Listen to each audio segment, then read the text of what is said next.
ஒரு முக்கியமான ஒரு அறிவிப்பு என்ன அப்படின்னா, நம்ம கடந்த வருஷம் அல்ஹுதா ஃபவுண்டேஷன் ட்ரஸ்ட் அப்படிங்கிற ஒரு ட்ரஸ்ட்டை வந்து நம்ம ஏற்படுத்தணும்.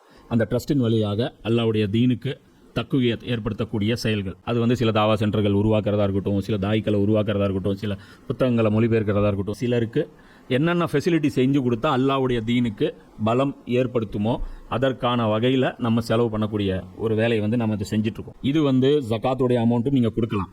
இது வந்து நீங்கள் அல்லாஹ்வுக்கு அழகிய கடன் அப்படிங்கிற அடிப்படையிலையும் கொடுக்கலாம். அல்லாஹ்வுடைய தீனுக்கு எது எல்லாம் வலிமைப்படுத்தக்கூடிய வேலையோ, அல்லாஹ்வுடைய அந்த தக்பீர் ரப் இகாமத்து தீனுக்காக செலவிடப்படும் ஒவ்வொரு பைசாவும் அல்லாஹ்வுக்கு கடன். ஏன்னா இது வந்து ரசூல் செய்ய வேண்டிய வேலை, அது நம்மளை செய்ய சொல்கிறான் அல்லாஹ். அதனால் இதுக்கு ஃபுல் அண்ட் ஃபுல் இன்சார்ஜ் அல்லாஹ் என்ன எடுத்துக்கிறான், இது எனக்காக நீ கொடுத்த கடன் சொல்கிறான். அல்லாஹ் ரப்புல் ஆலமீன் அவன் கொடுத்த காசுக்கு அவனுக்கே நம்ம கடன் கொடுக்கக்கூடிய ஒரு மகத்தான வாய்ப்பு வந்து இந்த பணி. இந்த பணியை வந்து நம்ம செய்கிறோம். இந்த ஒரு பணியை மட்டும்தான் நம்ம செய்கிறோம். அல்லாஹ்வுடைய தீனை சரியான விதத்தில் முஸ்லீம்களுக்கு புரிய வைத்து அதன் மூலமாக அல்லாஹ்வுடைய தீனை வந்து வலுப்படுத்துவது, இந்த ஒரே இலக்குக்காக நாம் வந்து அந்த ஒரு ட்ரஸ்ட் வச்சுருக்கோம். இதுடைய பொருளாதாரம் நிறைய தேவைப்படுது. இப்போ வேலை செய்யத்தான் நமக்கு முதல்ல ஒரு நிலம் மட்டும் வாங்குறதுக்கு, ஒரு பில்டிங் கட்டுறதுக்கான பணி மட்டும் இருந்தால் போதும்னு நினச்சோம். ஆனால் சர்க்கிள் பெருசாக ஆக நிறைய பணம் தேவைப்படுது.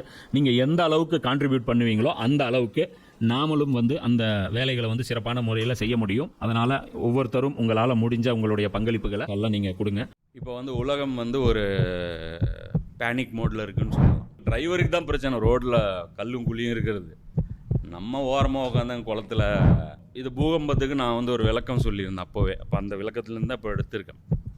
அதில் என்ன சொல்லியிருந்தேன், பூகம்பம்ங்கிறது முக்கோணமான இந்த மோதல்னு வச்சுக்கலாம். சைனா ஒரு பக்கம், யூரோப் ஒரு பக்கம், அமெரிக்கா ஒரு பக்கம். பக்கத்தில் இருக்கிறவனுடைய அந்த கயிறு கட்டி விட்டு அவனை ஜாயின் பண்ணி விட்டுருப்பான். இவன் காலினா அவனும் காலி.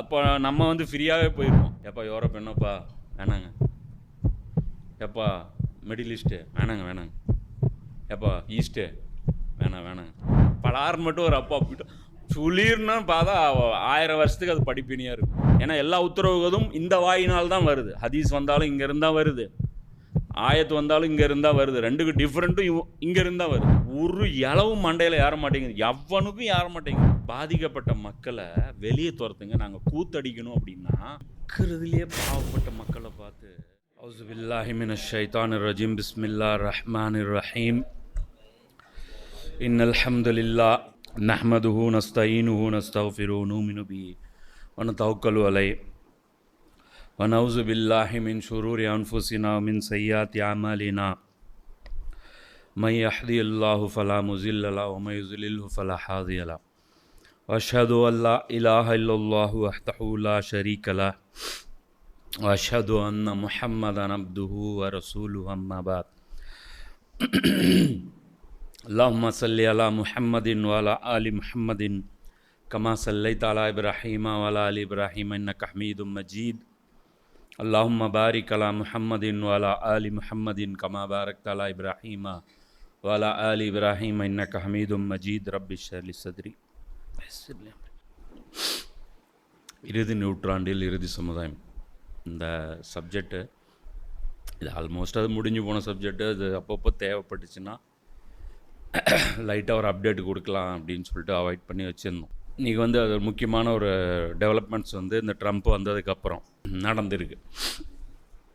அதில் இதை இப்போ ட்ரம்ப்புடைய இந்த பதவியேற்பு 2வது இந்த டேர்ம் உட்காந்ததுக்கப்புறம் இன்றைக்கி டேட் முதல்ல சொல்லிடுறேன். இன்றைக்கி வந்து ஷவ்வால் 22 1446 ஞாயிற்றுக்கிழமை 20 ஏப்ரல் 2025. அப்போது ட்ரம்ப்பு உட்காந்து இப்போ அந்த டேரிஃபு அது இது எல்லாமே போட்டதுக்கப்புறம் இப்போ வந்து உலகம் வந்து ஒரு பேனிக் மோடில் இருக்குதுன்னு சொல்லலாம். அது வந்து நம்மளை மாதிரி ஆட்களுக்கு தெரியாது. ஏன்னா ஹம் தோ ருக்ஸத் ஹுயே அவரோனே சமாளி துனியா, நம்ம தான் தூக்கி வேற ஆள்கிட்ட உலகத்தை கொடுத்துட்டோம். அது வந்து அது டிரைவருக்கு தான் பிரச்சனை, ரோட்டில் கல்லும் குழியும் இருக்கிறது. நம்ம ஓரமாக உட்காந்து குளத்தில் பேக் ஜம்ப் அடிச்சுட்டு விளாடிட்டு நம்ம டைம் பாஸ் பண்ணிகிட்டு இருக்கிறதுனால நமக்கு ரோடுக்கும் சம்மந்தம் கிடையாது. ரோடே இடிஞ்சு விழுந்தாலும் சரி, பாலம் இடிஞ்சு விழுந்தாலும் சரி, நமக்கு எந்த தொடர்பும் இதில் கிடையாது. ஸோ ஆனால் ரோடு பார்க்குறவங்க ஒரு பயமாக பார்க்குறாங்க, இது வந்து எங்கே போய் இந்த முடியும் இந்த டிசாஸ்டரு அப்படின்ட்டு. சரி, அப்படி என்ன நடந்துருச்சு அப்படின்னு பார்க்கும்போது நம்ம ஏற்கனவே அந்த 3 பெரிய அடையாளங்கள் சம்பந்தமாக அது என்ன சொல்லியிருந்தோம், கிழக்கில் ஒரு பூகம்பம், மேற்கில் ஒரு பூகம்பம், அரபு தீபகற்பத்தில் ஒரு பூகம்பம் அப்படின்ட்டு. அப்போது இது பூகம்பத்துக்கு நான் வந்து ஒரு விளக்கம் சொல்லியிருந்தேன் அப்போவே. அப்போ அந்த விளக்கத்துலேருந்து இப்போ எடுத்திருக்கேன். அதில் என்ன சொல்லியிருந்தேன், பூகம்பம்ங்கிறது ஒரு ஆளை வந்து ஒரே நாளில் வந்து போண்டி ஆக்கி நடுத்தெருவில் உட்கார வச்சிரும். ஒரே ஆளில் வந்து மிகப்பெரிய இழப்பு வந்து கொடுத்துரும். அதுதான் பூகம்பம். பூகம்பத்துடைய பாதிப்பு என்ன அப்படின்னு கேட்டால், ஒரு பக்கம் உயிரிழப்பு அதுன்னு எடுத்துக்கிட்டால் கூட பொருளாதார இழப்பும் வந்து அதில் ஒரே நாளில் வந்து பார்த்திங்கன்னா ஒரே நாளில் வந்து டடாலடியாக மாறிடும். அது பண மதிப்பு இழப்பு, வங்கி திவாலாயிடுறது, லாக்டவுனு, எக்கனாமிக் க்ரைசிஸு, அந்த இராணுவ புரட்சி, கலவரங்கள், அனார்கி, இந்த மாதிரியான அரசியல் பூகம்பம் எதுவாக வேணாலும் இருக்கலாம் அப்படின்ட்டு. அப்போ அதில் 3 விஷயங்கள் இந்த ஹதீஸில் வந்து குறிப்பிடப்படுது. கிழக்கு, மேற்கு, அரபு தீபகற்பம், மிடில் ஈஸ்ட், நடு, ரைட்டு, லெஃப்ட். இப்போது மேற்கு அப்படின்னா இங்கிலாந்து, அதாவது இங்கிலாண்டுலேருந்து எடுத்திங்கன்னா அமெரிக்கா வரைக்கும் அது வெஸ்டர்ன் வேர்ல்டாக தான் வந்து இப்போ ஒரே வேர்ல்டாக தான் அவங்க கனெக்ட் பண்ணுறாங்க. அது தூரமாக தள்ளி இருந்தால் கூட அதுவும் வந்து வெஸ்ட்டில் தான் சேர்த்துறாங்க. இந்த பக்கம் எடுத்திங்கன்னா கிழக்குன்னு எடுத்துட்டிங்கன்னா மிடில் ஈஸ்ட்லேருந்து ரைட்டு இதுக்கு பக்கத்தில் எடுத்திங்கன்னா இந்தியா, பாகிஸ்தானு, சைனா, இந்தோனேசியா எல்லாம் எடுத்திங்கன்னா இது எல்லாமே கிழக்கு நாடுகள். இப்போ இன்றைக்கி இந்த ட்ரம்ப் வந்து போட்டிருக்கிற இந்த டேரிஃப் இது இன்னொரு மேற்குன்னு எடுத்தீங்கன்னா யூரோப்பு, அது எல்லாமே மேற்கு. மிடில் ஈஸ்ட்னால் மிடில் ஈஸ்ட்டு தான், சவுதி அரேபியா எல்லாமே வந்து அது அரபு தீபகற்பம் டோட்டலாகவே. ஈரானு, ஈராக்கு, யமனு எல்லாமே வந்து அதை பார்த்துக்கலாம். அப்போது இது வந்து இப்போ ஒரு ஏற்பட்டிருக்கிற அந்த விஷயம் வந்து பார்த்திங்கன்னா மிகப்பெரிய தாக்கத்தை வந்து உலக அளவில் இந்த 3 பகுதியிலும் ஏற்படுத்தியிருக்கு. இது ஒரே பூகம்பம். அது நான் நினச்சதும் அதுதான், நான் சொன்னேன் இது வந்து இன்டர் கனெக்டடாக இருக்கிறதுக்கு வாய்ப்பு இருக்குது. ஒரே அடி எல்லாருக்கும் ஒரு பொறி கரங்கி போகிற அளவுக்கு மிகப்பெரிய சக்திகள் எது, யூரோப்பியன் மார்க்கெட்டு, அதுக்கப்புறம் எடுத்திங்கன்னா மிடில் ஈஸ்டுடைய மார்க்கெட்டு, அதுக்கப்புறம் எடுத்திங்கன்னா சைனா மார்க்கெட். அது சார்ந்து தான் இது 3 இந்த மல்டிபோலர் வேர்ல்டில் வந்து இன்றைக்கி வந்து பார்த்திங்கன்னா இந்த 3 பகுதிகளை சார்ந்து தான் இன்றைக்கி வந்து உலகம் வந்து இயங்குது. இப்போ அந்த 3 பகுதியும் வந்து பார்த்திங்கன்னா ஆட்டம் கண்டிருக்கு. யூரோப்பும் வந்து கிட்டத்தட்ட ஆட்டம் கண்டிருக்கு. யூரோப் வந்து பார்த்திங்கன்னா நேட்டோ அமெரிக்காவோட தொடர்பு முடிச்சிக்குது. இனி அமெரிக்கா இல்லாத ஒரு நேட்டோ அப்படின்னு சொல்லி யூரோப் வந்து ஒரு முடிவு எடுத்துருச்சு. யூரோப் வந்து ட்ரம்ப்போட வந்து அது வந்து ஒத்து போகிறதில்ல. ஏன்னா உக்ரைன் விஷயத்துலேயும் சரி, உக்ரைன் விஷயத்தில் டோட்டலாக யூரோப்புக்கு ஒரு பாலிசி இருக்குது, இப்போது அமெரிக்காவுக்கு ஒரு பாலிசி இருக்குது. பைடன் இருக்கிற வரைக்கும் 2 பேருக்கும் ஒரே பாலிசி. இப்போ வந்து இவங்க என்ன சொல்கிறாங்க, எனக்கு யாரும் வேணாம், நான் தனி, அமெரிக்காங்கிறது தனி அப்படின்னு சொல்லிட்டு ட்ரம்ப் என்ன சொல்கிறார், இது வந்து அவர் சொல்கிறார். இப்போ இவங்களுக்குள்ளே இருக்கக்கூடிய அந்த மோதல், இந்த முக்கோணமான இந்த மோதல்னு வச்சுக்கலாம், சைனா ஒரு பக்கம், யூரோப் ஒரு பக்கம், அமெரிக்கா ஒரு பக்கம். அப்போ இருக்க மிடில் ஈஸ்ட் எங்கே போச்சுன்னா, இப்போ அமெரிக்கா கவுந்துச்சுன்னா அதோட சேர்த்து நம்ம அமெரிக்காவுடைய அந்த கோமணத்தில் தான் நம்மளால் வந்து கவுறு கட்டி விட்டுருக்காங்க. இவன் முழுகுனா சேர்த்து அது இவங்களும் சேர்த்து போயிடுவாங்க. அந்த இடுப்புக்குள்ள நீச்சல் தெரியாதவன் பக்கத்தில் இருக்கிறவனுடைய அந்த கயிறு கட்டி விட்டு அவனை ஜாயின் பண்ணி விட்டுருப்பான். இவன் காலினா அவனும் காலி. அப்போ நம்ம வந்து ஃப்ரீயாகவே போயிடுவோம் மிடில் ஈஸ்ட்டு. இது தனியாக நம்ம நாசமாக போகிறதுக்கு அங்கே ஒன்றுமே இல்லை, இருக்கிறதே மண் தான். அந்த மண்ணில் அல்லாஹ் வந்து ஒரு பர்க்கத் செஞ்சால் அந்த பர்க்கத் வந்து டாலராக இவங்க கன்வெர்ட் பண்ணி, அந்த டாலரை அவன் கோல்டாக கன்வெர்ட் பண்ணி அது வேறையோ கன்வெர்ட் ஆகி மொத்தத்தில் இவங்க எங்கே மண்ணில் ஆரம்பித்தாங்களோ அதே மண்ணில் மறுபடியும் இவங்க வந்து ஒரே நாளில் நிற்பதற்கான வாய்ப்புகள் வந்து பிரகாசமாக இருக்குது. அப்போ இது சார்ந்து இப்போ என்ன நடக்கும், என்ன நடக்கலாம், இனி உலகம் வந்து எப்படி போகும், இப்போ இந்த கோல்டுடைய அந்த தாக்கம் வந்து எந்த அளவுக்கு இருக்கும் அப்படின்னு சொல்லி வல்லுநர்கள் நிறைய அப்சர்வ் பண்ணேன். வெஸ்டர்ன் மீடியா என்ன பேசுகிறாங்க, நம்ம லோக்கல் மீடியா என்ன பேசுகிறாங்க, எல்லாரும் ஒருமித்த கருத்தில் ஒரு விஷயத்த பேசுகிறாங்க. மிகப்பெரிய ஒரு டிசாஸ்டர் வெயிட்டிங்கு. அது வந்து அந்த 90 நாள் கழித்து அது தெரியும் அது என்ன நடக்க போகுது அப்படின்ட்டு.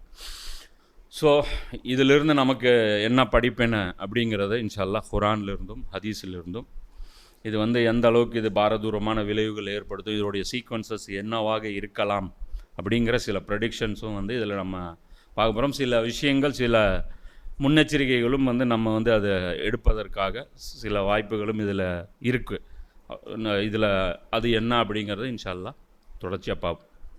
முதல்ல 30வது அத்தியாயத்தில் 40வது வசனம் அல்லாஹ் சொல்கிறான், மக்கள் தங்கள் கைகளால் எதை சம்பாதித்தார்களோ அதன் காரணமாக தரையிலும் கடலிலும் ஃபசாதும் அராஜகமும் குழப்பமும் தோன்றிவிட்டன. அவர்கள் செய்த சில செயல்களின் விளைவை அவர்கள் சுவைப்பதற்காக அதனால் அவர்கள் விலகிவிடக்கூடும். இப்போ எல்லாம் என்ன பண்ணுறான், நீங்களாக ஒரு ஆப்பை வாங்கி வச்சுக்கிட்டீங்க. இப்போ நீங்கள் உலகத்துக்கு வந்து இதுதான் அல்லாஹ் சொல்லக்கூடிய மெசேஜ். அல்லாஹ்வுடைய வழிகாட்டுதல் வேணுமா? எப்பா யூரோப் என்னப்பா வேணாங்க, எப்பா மிடில் ஈஸ்ட்டு வேணாங்க, எப்பா ஈஸ்ட்டு வேணாங்க. சரி ஓகே, அப்போ நீங்களே பண்ணுங்கப்பா, என் கைடன்ஸ் வேண்டாம்ல. நான் வந்து ஆதம்கிட்ட சொன்னேன், என் கைடன்ஸ் எடுத்துக்கிட்டிங்கன்னா துக்கப்பட மாட்டீங்க, துயரப்பட மாட்டீங்கன்ட்டு. சரி அடி வாங்கி தான் நீங்கள் கற்றுக்கணும் அப்படின்னா, சரி பாருங்கப்பா உங்கள் வழிகாட்டுதல், உங்கள் துணி, உங்கள் உலகம், நீங்கள் என்ஜாய் பண்ணுங்கள். நீங்கள் என்னோட நல்லா நிர்வாகம் பண்ணுவீங்களாமே, என் ரசூலோட நல்லா நிர்வாகம் பண்ணுவீங்களாமே சொன்னாங்க ஊருக்குள்ளே, பண்ணி காட்டுங்களேன் பார்ப்போம். உங்கள் கையில் கொஞ்சம் கொடுக்குறேன் நிர்வாகத்தை, என்ன டேஸ்ட் வருதுன்னு பார்ப்போம். ரொம்ப ஒற்றுமையாக இருக்கீங்களா? நான் வேணாங்கிறதுல ஒற்றுமையாக இருக்கீங்க தானே? அதுதானே நோ காட் சொசைட்டி, அவ்வளோதானே. காட்லெஸ் சொசைட்டி அவர் இவர் சொல்லுவார் இம்ரான் ஹுசேன், காட்லெஸ் சொசைட்டி. யார் வேணாலும் பேசலாம், ஆனால் அல்லாவும் அல்லாவுடைய ரசூலும் வாயை திறக்கக்கூடாது. இன்றைக்கி அதான சட்டம். இன்றைக்கி வந்து மதச்சார்பின்மை, சுபஹான் அல்லாஹ், ஒவ்வொரு மதரசாக்களிலும் இன்றைக்கி வந்து போதிக்கப்படுது. ஒவ்வொரு மதரசாக்களிலும் மதச்சார்பின்மையுடைய அந்த சின்னம் அது வந்து ஒவ்வொரு மதரசாக்களிலும் இன்றைக்கி இருக்குது. அதில் ரொம்ப நம்ம ப்ரௌடாகவும் ஃபீல் பண்ணுறோம், அது வந்து குளோபலாகவும் ஃபீல் பண்ணுறோம், நம்ம வந்து பெரிய ஒரு இதாகவும் ஃபீல் பண்ணுறோம். வச்சிங்க உங்கள் கஃபன், உங்களுக்கு அது தேவைப்படும். அப்போ வந்து அல்லாவும் யாரும் உலகத்திலையும் உங்களை காப்பாற்றுவதற்கு நாதி இருக்காது, மறுமையிலும் காப்பாற்றுவதற்கு நாதி இருக்காது. இது நம்மளா தங்கள் கைகளால் சம்பாதித்த கூலி. இது நம்ம எல்லாத்தையுமே நம்ம டேஸ்ட் பண்ணி பார்ப்போம். அப்போது இது முதல்ல ஒரு விஷயம் அல்லாஹ் புரிஞ்சுக்கணும் அப்படின்னு சொல்லிட்டு அல்லாஹ் சொல்கிறான். இது வந்து ஃபசாது வந்து கடல்லையும் தொடங்கிருச்சு. இன்றைக்கி வந்து கடல்லையும் ஃபசாது இருக்குது. ரெட் சீல ஃபசாது, அப்புறம் என்ன இந்த பிளாக் சி இந்த பக்கம் அங்கேயும் ஃபசாது, அங்கே உக்ரைனில். இது வந்து யமன் கடல் ஒன்று, கல்ஃப் ஆஃப் ஏடனா என்னமோ ஒன்று இருக்குது. அதான் அந்த இடத்துல ஈரான் வழியாக போகிற அந்த கடல், 3 கடல் பரப்பும் இன்றைக்கி வந்து பிஸியாக இருக்குது. இன்றைக்கி ஃப்ரீயாக இருக்க ஒரே கடல் பகுதி இந்த பகுதி மட்டும்தான். அதுலேயும் அமெரிக்கா கொண்டாந்து B-2 பாம்பர்ஸ் வந்து ஒரு 5-7 கொண்டாந்து குவிச்சு வச்சுருக்கிறான் இங்கே ராமேஸ்வரத்துக்கு பக்கத்தில். சரியா? அப்போது இந்த ஃபசாத் வந்து கடல்லையும் வந்து பூமியிலையும் வந்து பரவலாக இருக்குது அப்படின்னு சொல்லிட்டு அல்லாஹ் சொல்கிறான். இப்போ இது சொல்லும்போது அல்லாஹ் வந்து குரானில் இன்னொரு இடத்துல என்ன சொல்கிறான் அப்படின்னா, இந்த ஃபசாது வந்து நான் அப்பப்போ நான் என்ன பண்ணுவேன், இவங்க வந்து பண்ணும்போது நான் ஃப்ரீ ஹேண்டில் நான் ஃபுல்லாக விட்டுற மாட்டேன், கொஞ்சம் அப்பப்போ எல்லாம் என்ன பண்ணுவோம் அப்படின்னு பார்த்தீங்கன்னா, கெஸ்ட் அப்பியரன்ஸ் வந்து கொடுத்துட்டு போவேன். நம்ம கேமியோ அப்படிவாங்களாம், சின்ன ஒரு இது பலார் மட்டும் ஒரு அப்போ அப்படின்ட்டு சுளீர்னு பார்த்தா 1000 வருஷத்துக்கு அது படிப்பினியாக இருக்கும். இப்போ வந்து ஃபிரௌன் இல்லைன்னு சொல்லிட்டு நிறைய அவங்களாம் முஃப்திமார்கள்லாம் பயங்கரமாக போராடுறாங்க. அது ஃபிரௌன் இல்லைங்க, அவர் இல்லைங்க, அவன் இல்லைங்க, ப்ளீஸ் நம்புங்க. இவனுங்களுக்கு என்ன காண்டுன்னு தெரியும். என்னத்தையும் இப்போ உங்களுக்கு ஊருக்குள்ளே இருக்கிற மியூசியத்துக்கெல்லாம் நீங்கள் சர்டிஃபிகேஷன் கொடுக்கறது தான் உங்கள் மதனி படிப்பா? உங்கள்கிட்ட கேட்டாங்களா வச்சிட்டு இருக்கிற கோஹினூர் வைரம் ஒரிஜினலா, இந்த தாஜ்மஹால் ஒரிஜினலா, ஃபிரௌனுடைய பாடி ஒரிஜினல், இந்த ஆராய்ச்சியெல்லாம் உங்களுக்கு கேட்டாங்களா? நாங்கள் என்னத்தையோ நம்பிட்டு போகிறான். அவன் சல்யூட் பண்ணுறான், அவன் வந்து ராயல் வெல்கம் கொடுக்குறான் ஃப்ரான்ஸில், அந்த பாடியை எடுத்துகிட்டு போய் அவன் ஃபிரௌன் தான் நம்புகிறான், அதுதான் ஃபிரௌனுங்கிறான். உங்கள்கிட்ட அவ்வளோ டெக்னாலஜி இது இருந்துச்சுன்னா உங்களுக்கு வந்து பிறையை கூட உங்களால் பார்க்க, பிவிசி பைப்பில் பிறையை ஒட்ட வச்சுட்டு மாப்பிள்ளை பார்த்த நீ எனக்கு அது மாதிரி தான் தெரியுது, உனக்கு அதே தான் அப்படின்ட்டு அமாவாசையில் பிற பார்க்குற டெக்னாலஜி தான் நீங்கள் இருக்கீங்க.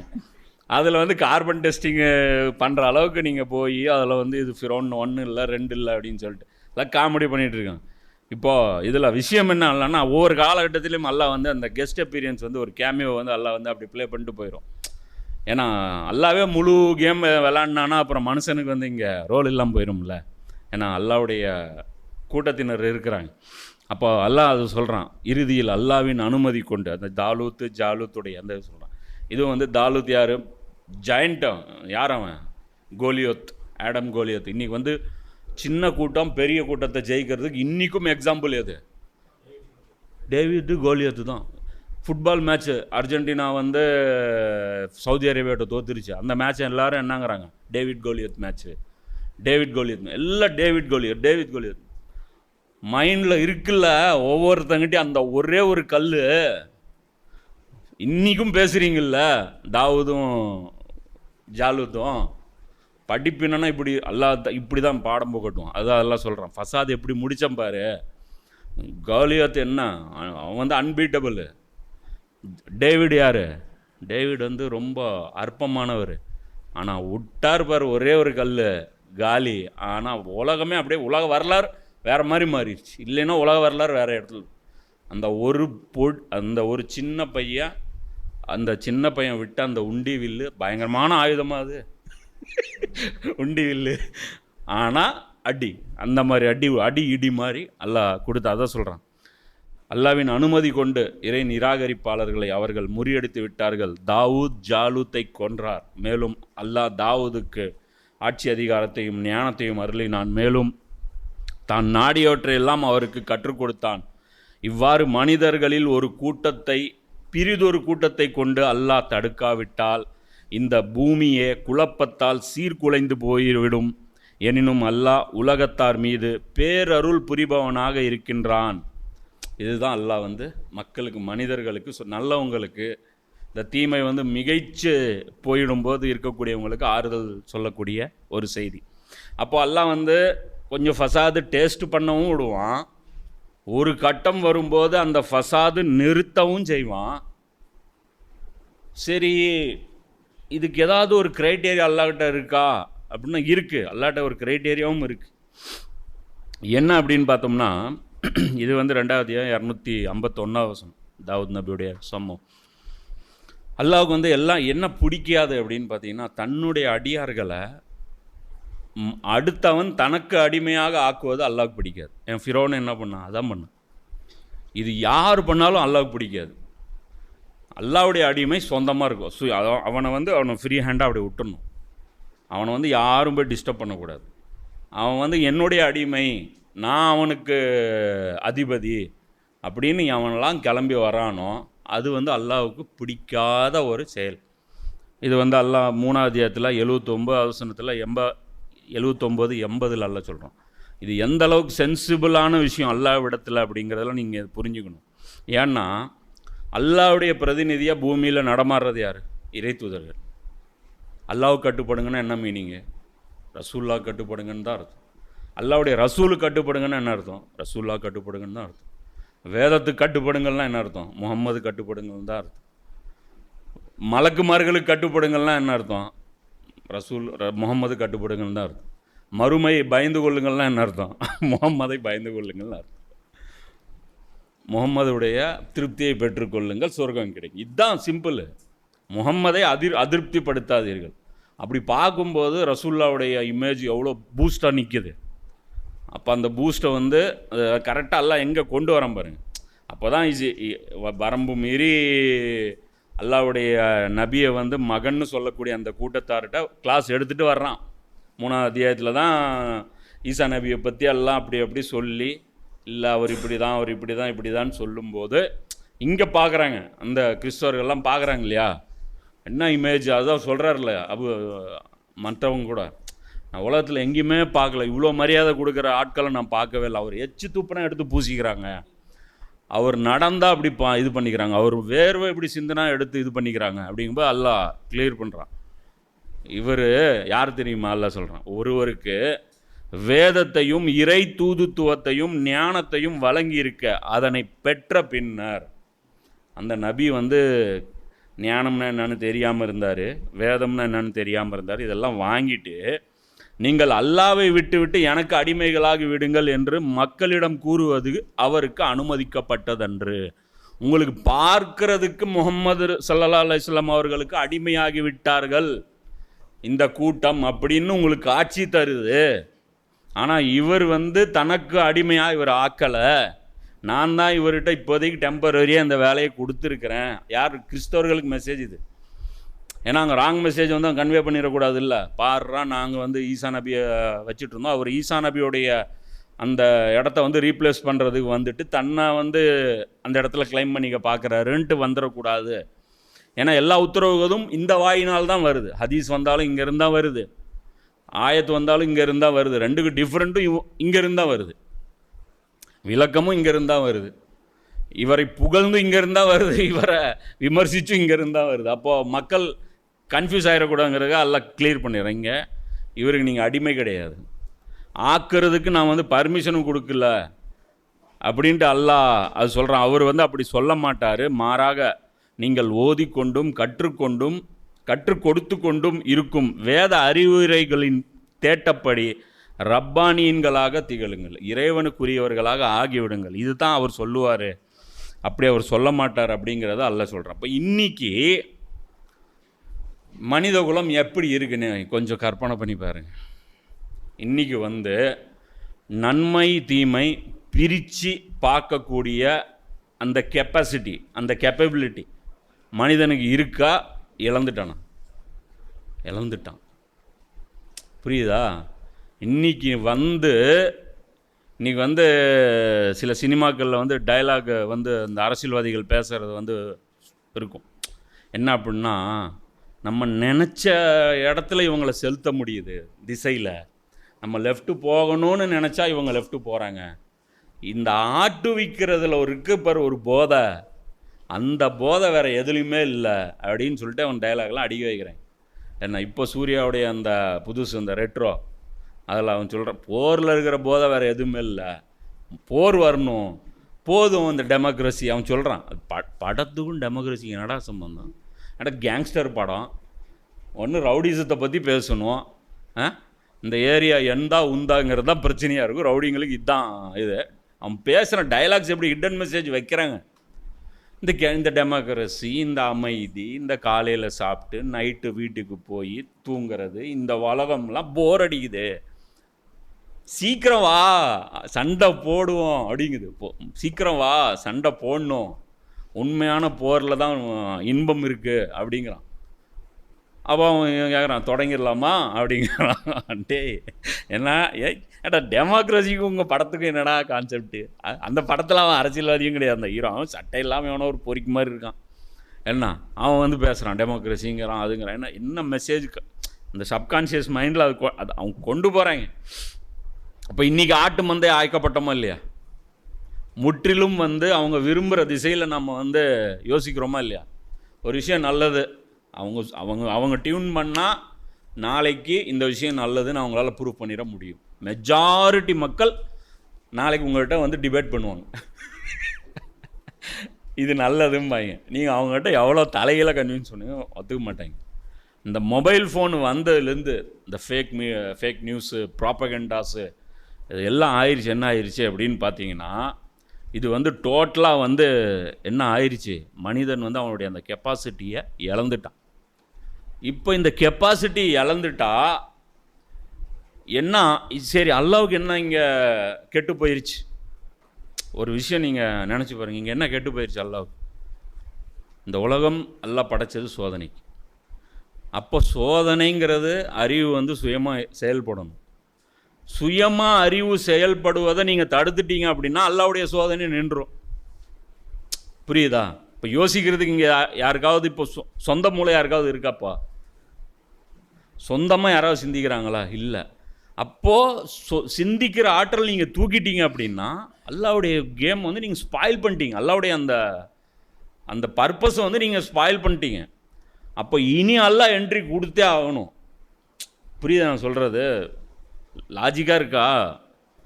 ஏன்னா இந்த நன்மை தீமை வந்து புரியணும் மனுஷனுக்கு. இன்றைக்கி எல்லா செலிப்ரிட்டிஸும் இன்றைக்கி என்ன சொல்கிறான், யார் முடிவு பண்ணுவது நல்லது கெட்டதுன்ட்டு?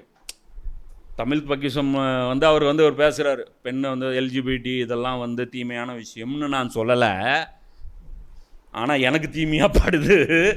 ஆனால் அதுக்குன்னு நான் அது தீமை தான் அடித்து சொல்ல மாட்டேன். அவர்னால் கான்ஃபிடென்ஸாக பேச முடியல. ஃபித்ரத்தில் இருக்கிற விஷயம் அவர்னால் கான்ஃபிடென்ஸாக பேச முடியல. யாருனால பேச முடியும்? முஸ்லீம்னால் மட்டும்தான் பேச முடியும். வஹீயுடைய வழிகாட்டுதல். நம்மளும் என்ன பண்ணுறோம், ஒன் பார்ட் ஆஃப் நாலேஜ் எடுத்துகிட்டு போய் கொடுக்குறான், அவன் வாங்கி குப்பையில் போட்டுறான். இது தேவையில்லை எங்களுக்கு. முழுசாக கொண்டு வா, எதையாவது ஒரு பேக்கேஜ் கொண்டு வா, ஒரு வாழ்வியலை கொண்டு வா, எடுத்துக்கிறேன். நீ சும்மா இங்கே வந்துட்டு நான் குட் பாயாக நடக்கிறது எப்படின்னு மட்டும் நீ இங்கே கிளாஸ் எடுத்துகிட்டு இருக்காது. அதுக்கு அந்த லெக்சர் எங்களுக்கு எடுக்காது. புரியுதா? விஜய் கூட என்ன பேசினார் இந்த மாநாட்டில், அட்வைஸ் பண்ணுறது உங்களுக்கு எல்லாம் எரிச்சலாக இருக்குது அப்படிங்கப்பா. அதுதான் அவரும் டியூன் பண்ணுறாரு, அப்படி தான் டியூன் பண்ணுறா. அப்படியே அப்போது வரலாற்றில் எப்பயுமே நன்மை தீமையுடைய அந்த இழுபறி வந்து நடந்துக்கிட்டே இருக்கும்.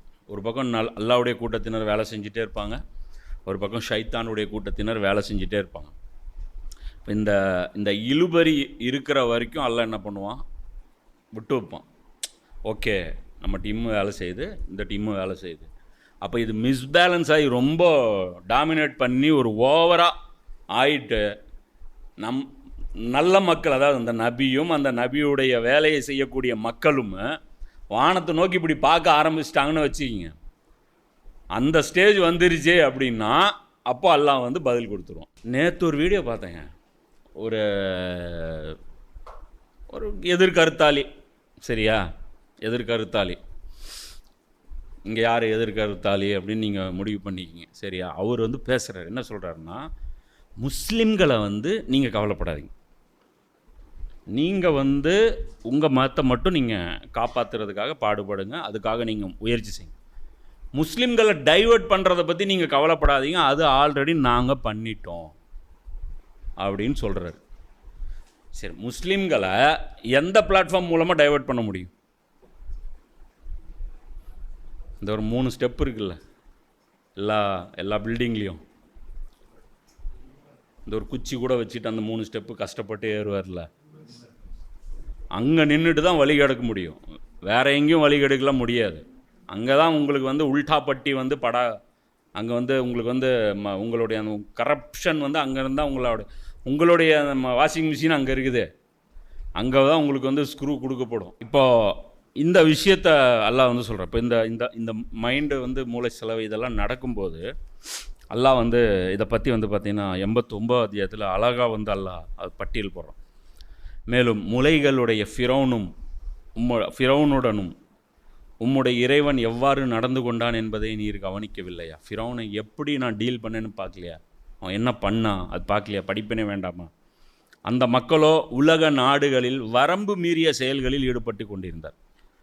பக்கத்து நாட்டில், சொந்த நாட்டில், அக்கம் பக்கம் அவனுக்கு எவ்வளோ ஆற்றல் இருந்ததோ அதை முழுசையும் அவன் என்ன பண்ணான், அதுக்கு அராஜகத்துக்கு பயன்படுத்தினான். அங்கு பெரும் குழப்பத்தை விளைவித்திருந்தார்கள். இது ஒரு பட்டியல். இது நான் 10ஆம் வசனத்துலேருந்து படிக்கிறேன். அல்லாஹ் வந்து அந்த 89 அத்தியாயம் எடுத்து பாருங்கள், அந்த 1லேருந்தே பட்டியல் போட்டு வருவான், ஒவ்வொரு கேங்காக சொல்லி வருவான். சொல்லிட்டு அல்லாஹ் சொல்கிறான், இறுதியில் அவர்கள் மீது இறைவன் தண்டனையின் சாட்டைகளை பொழிந்தான். என்னுடைய சாட்டையை நான் சுலத்தினேன், கடைசியாக நான் தான் வந்து முடிச்சு வைக்க வேண்டியதாக இருந்தது. அல்லாஹ் சொல்கிறான், உண்மையில் இறைவன் குறிவைத்து காத்து கொண்டிருக்கிறான். நான் பார்க்காம இல்லை, நான் விட்டு வச்சு நான் ஆப்பு வச்சுட்டு இருக்கிறேன்டா உங்களுக்கு, அப்படிதான் நான் ஃபிக்ஸ் பண்ணிட்டேன் டேட்டு. அந்த டேட்டு வரணும், அந்த டைம் வரணும். நீங்கள் எப்போ நீங்கள் ஓவராக ஆடுவீங்கன்னு எனக்கு தெரியும். அந்த நாள் வந்து நான் அதுதான் அல்லாஹ் இவர் 5 நாளாக பிரிக்கிறார் பாரு. யார்? ஷாவலில் அதே அல்வி அல்லாவுடைய நாள் ஐயாமுல்லா. அந்த ஐயாமுல்லா ஒன்று இருக்குது. இந்த சமுதாயத்துக்கு ஒரு ஐயாமுல்லா இருக்குது. அந்த ஐயாமுல்லா எப்போ வருதோ அப்போ அல்லாவுடைய அந்த ஆக்ஷனை நீங்கள் பார்க்க முடியும். ஆனால் நான் வந்து அதான் சொல்கிறேன்ல, நான் வந்து யதார்த்தமாக எனக்கு தோணின விஷயங்களை வச்சு நான் சில நாட்கள் முன்னாடி குரான் கிளாஸில் அதில் எல்லாம் நான் பேசிகிட்டு இருந்தேன். அல்லாஹ் செயலில் இறங்கிட்ட மாதிரி எனக்கு ஃபீல் ஆகுது அப்படின்னு நான் சொல்கிறேன். ஏன்னா அல்லாஹ் வந்து அவ்வளோ சீக்கிரம்லாம் செயலில் இறங்க மாட்டான். பல 1000 வருஷம், சில 100 வருடங்கள் கடக்கணும். டெய்லிலாம் அல்லாஹ் வந்து ஹர்க்கத்தில் வந்து வரமாட்டான். டெய்லிலாம் அல்லாஹ் வந்து இந்த நாட்கள், அல்லாவுடைய அந்த பெரிய நாட்கள் வந்து டெய்லிலாம் வராது. 1000 வருஷத்துக்கு ஒரு வரும், 2000 வருஷத்துக்கு ஒரு வரும், 500 வருஷத்துக்கு ஒன்று வரும். என்ன அது மாதிரி நான் ஃபீல் பண்ணாது. அது ஃபீல் பண்ணும்போது இன்னொரு ஆளுமே நான் மதிக்கக்கூடிய ஒருத்தர் அவரும் பேசுகிறார், அல்லாஹ் ஆக்ஷனில் இறங்கிட்டான் அப்படின்றது. நமக்கு அது இங்கே படுறதா அவங்களும் படுது, அல்லாஹ் ஆக்ஷனில் இறங்கிட்டான், அல்லாவுடைய உதவி மிக சமீபத்தில் இருக்குது. கண்டிப்பாக வந்து அல்லாஹ் வந்து அல்லாஹ் வந்து இறங்கிட்டான், அல்லாஹ் அந்த மிஷன் இது வந்து நமக்கு வந்து அப்பட்டமாக தெரியுது. இது வந்து இதனால தான் என்ன ஆகிருக்குது, இங்கே ஒரு சலசலப்பு ஏற்பட்டு இந்த கூட்டணி கலையிறது எப்படி இந்த டிஸ்மேண்டில் ஆகுறாங்க பாருங்க. இந்த 3 பேரும், நான் வேற நீ வேற, இவங்கெல்லாம் ஒன்றா இருந்தாங்க. 2ஆம் உலகப் போரில் 1945 சைனா, ரஷ்யா, அமெரிக்கா, பிரிட்டனு, இன்னொரு யார், ஃப்ரான்ஸு. இந்த 5 நாடுகள் தான் உலகத்தை வந்து அப்படி கூறு போட்டுட்டு இருந்துச்சு. இன்றைக்கி இது 5 விரல் மாதிரி இருக்குது. சைனாவுக்கு ஃப்ரான்ஸுக்கு சண்டை, ஃப்ரான்ஸுக்கு பிரிட்டனுக்கு சண்டை, பிரிட்டனுக்கு அமெரிக்காவுக்கு சண்டை, அமெரிக்காவுக்கு ரஷ்யாவுக்கு சண்டை. இந்த 5 இப்போது அந்த இப்படி உலகத்தை இப்படி பிடிச்சிருந்தவங்கள இப்படி ஆக்கிட்டான். இந்த கையை வந்து இப்படி விரிக்க வச்சுட்டான். இப்போ உலகம் இவங்க பிடியிலிருந்து தனியாக இருக்குது. இப்போ ஹூ இஸ் த ஆல்டர்னேட், இது யார் பிடிக்க போகிறா அப்படிங்கிற ஒரு போட்டி வந்து நடந்துட்டுருக்கு. ஆளாளுக்கு அவங்க கற்பனை பண்ணுறாங்க. நாங்களே சிங்கிள் ஹேண்டடாக நாங்கள் டீல் பண்ணிக்குவோம் அப்படின்ட்டு. மேக் கிரேட்டர் அமெரிக்கா அகெயின் அப்படிங்கிறான். இந்த பக்கம் அவன் வந்துட்டு மேக் ரஷ்யா கிரேட் அகெயின்ங்கிறான். இவன் மேக் சைனா கிரேட் அகெயின்ங்கிறான். இந்த மாதிரி. அப்போ இந்த இடத்துல எல்லாம் என்ன சொல்கிறான், ஆனால் உண்மை என்ன அப்படின்னா நான் காத்துட்ருக்கிறேன் அப்படின்னு. அப்போ இதில் இன்னொரு ஹிண்ட்டும் வந்து நம்ம வந்து குரானில் பார்க்க முடியுது. இப்போ அல்லாவுடைய பொறுமையுடைய டெட்லைன் எது அப்படின்ட்டு. இதில் என்னென்ன ஆச்சரியம், தற்செயலாக எடுத்த இந்த வசனங்கள் ஆனால் எல்லாமே ஒரே சூறாவில் இருக்குது. பனி இஸ்ராயேலில் ஃபஸ்ட்டு விஷயம் அல்லாஹ் சொல்கிறான், ஒரு ஊரை அழித்திட நாம் நாடினால் அங்கு சொகுசாக வாழ்வோருக்கு நாம் கட்டளையிடுகின்றோம். ஒரு பகுதி நான் ஃபிக்ஸ் பண்ணுறேன் ஃபஸ்ட்டு அப்படின்னா, அங்கே சொகுசாக யார் வாழ்கிறா அவனை முதல்ல செலக்ட் பண்ணி அவனுக்கு முதல்ல ஹக்கு பாத்தில் வந்து அவனுக்கு வந்து புரிய வைப்பேன். அவர்கள் அங்கு மாறு செய்ய தலைப்படுகிறார்கள். அப்போ அவங்க என்ன பண்ணுறாங்க, அந்த சொகுசாக வாழ்கிற அந்த வாழ்க்கையினால் திமிர் பண்ணுறாங்க. அப்போது தண்டனைக்குரிய தீர்ப்பாக உயிரின் மீது விதிக்கப்பட்டு விடுகின்றது. ஆகவே அதனை நாம் அழித்தொழித்து விடுகின்றோம். இன்றைக்கி சொகுசாக வாழ்கிற நாடுகள் பட்டியல் நீங்களே போட்டுங்க. அமெரிக்கா அந்த பக்கம், அதாவது கிழக்கில் ஒரு பூகம்பம், மேற்கில் ஒரு பூகம்பம். கிழக்கில் எடுத்திங்கன்னா இந்த பக்கம் நம்ம துபாய், யூஏஇ, கத்தாரு வேர்ல்டு கப்பெல்லாம் நடத்தி அப்படியே அசர் வச்சோம்ல தவிது, அங்கங்கே தொங்க விட்டோம்ல குரான் பேனரு, சாராயம் கொண்டு வர ஊரில் இல்லை. எவ்வளோ செலவு, இஸ்லாத்தை எப்படி வரப்பணும் தெரியுமா, எல்லாம் எப்படி பாராட்டினாங்க தெரியுமா, கிராத்தோடு ஆரம்பித்தோம்ல எப்படி, அதெல்லாம் பண்ணு. கிராத் ஒரு பக்கம், பிடிஎஸ் ஒரு பக்கம். அப்போது இந்த சொகுசாக வாழ்கிறவங்ககிட்ட எல்லாம் வந்து பாடம் வந்து நடத்துகிறான். இந்த சொகுசாக வாழ்கிறவங்க என்ன பண்ணுறாங்க, அல்லாவுக்கு மாறு செய்கிறாங்க.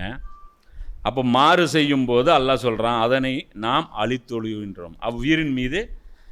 அப்போது தண்டனைக்குரிய தீர்ப்பு அவ்வுயிரின் மீது விதிக்கப்பட்டு விடுகின்றது.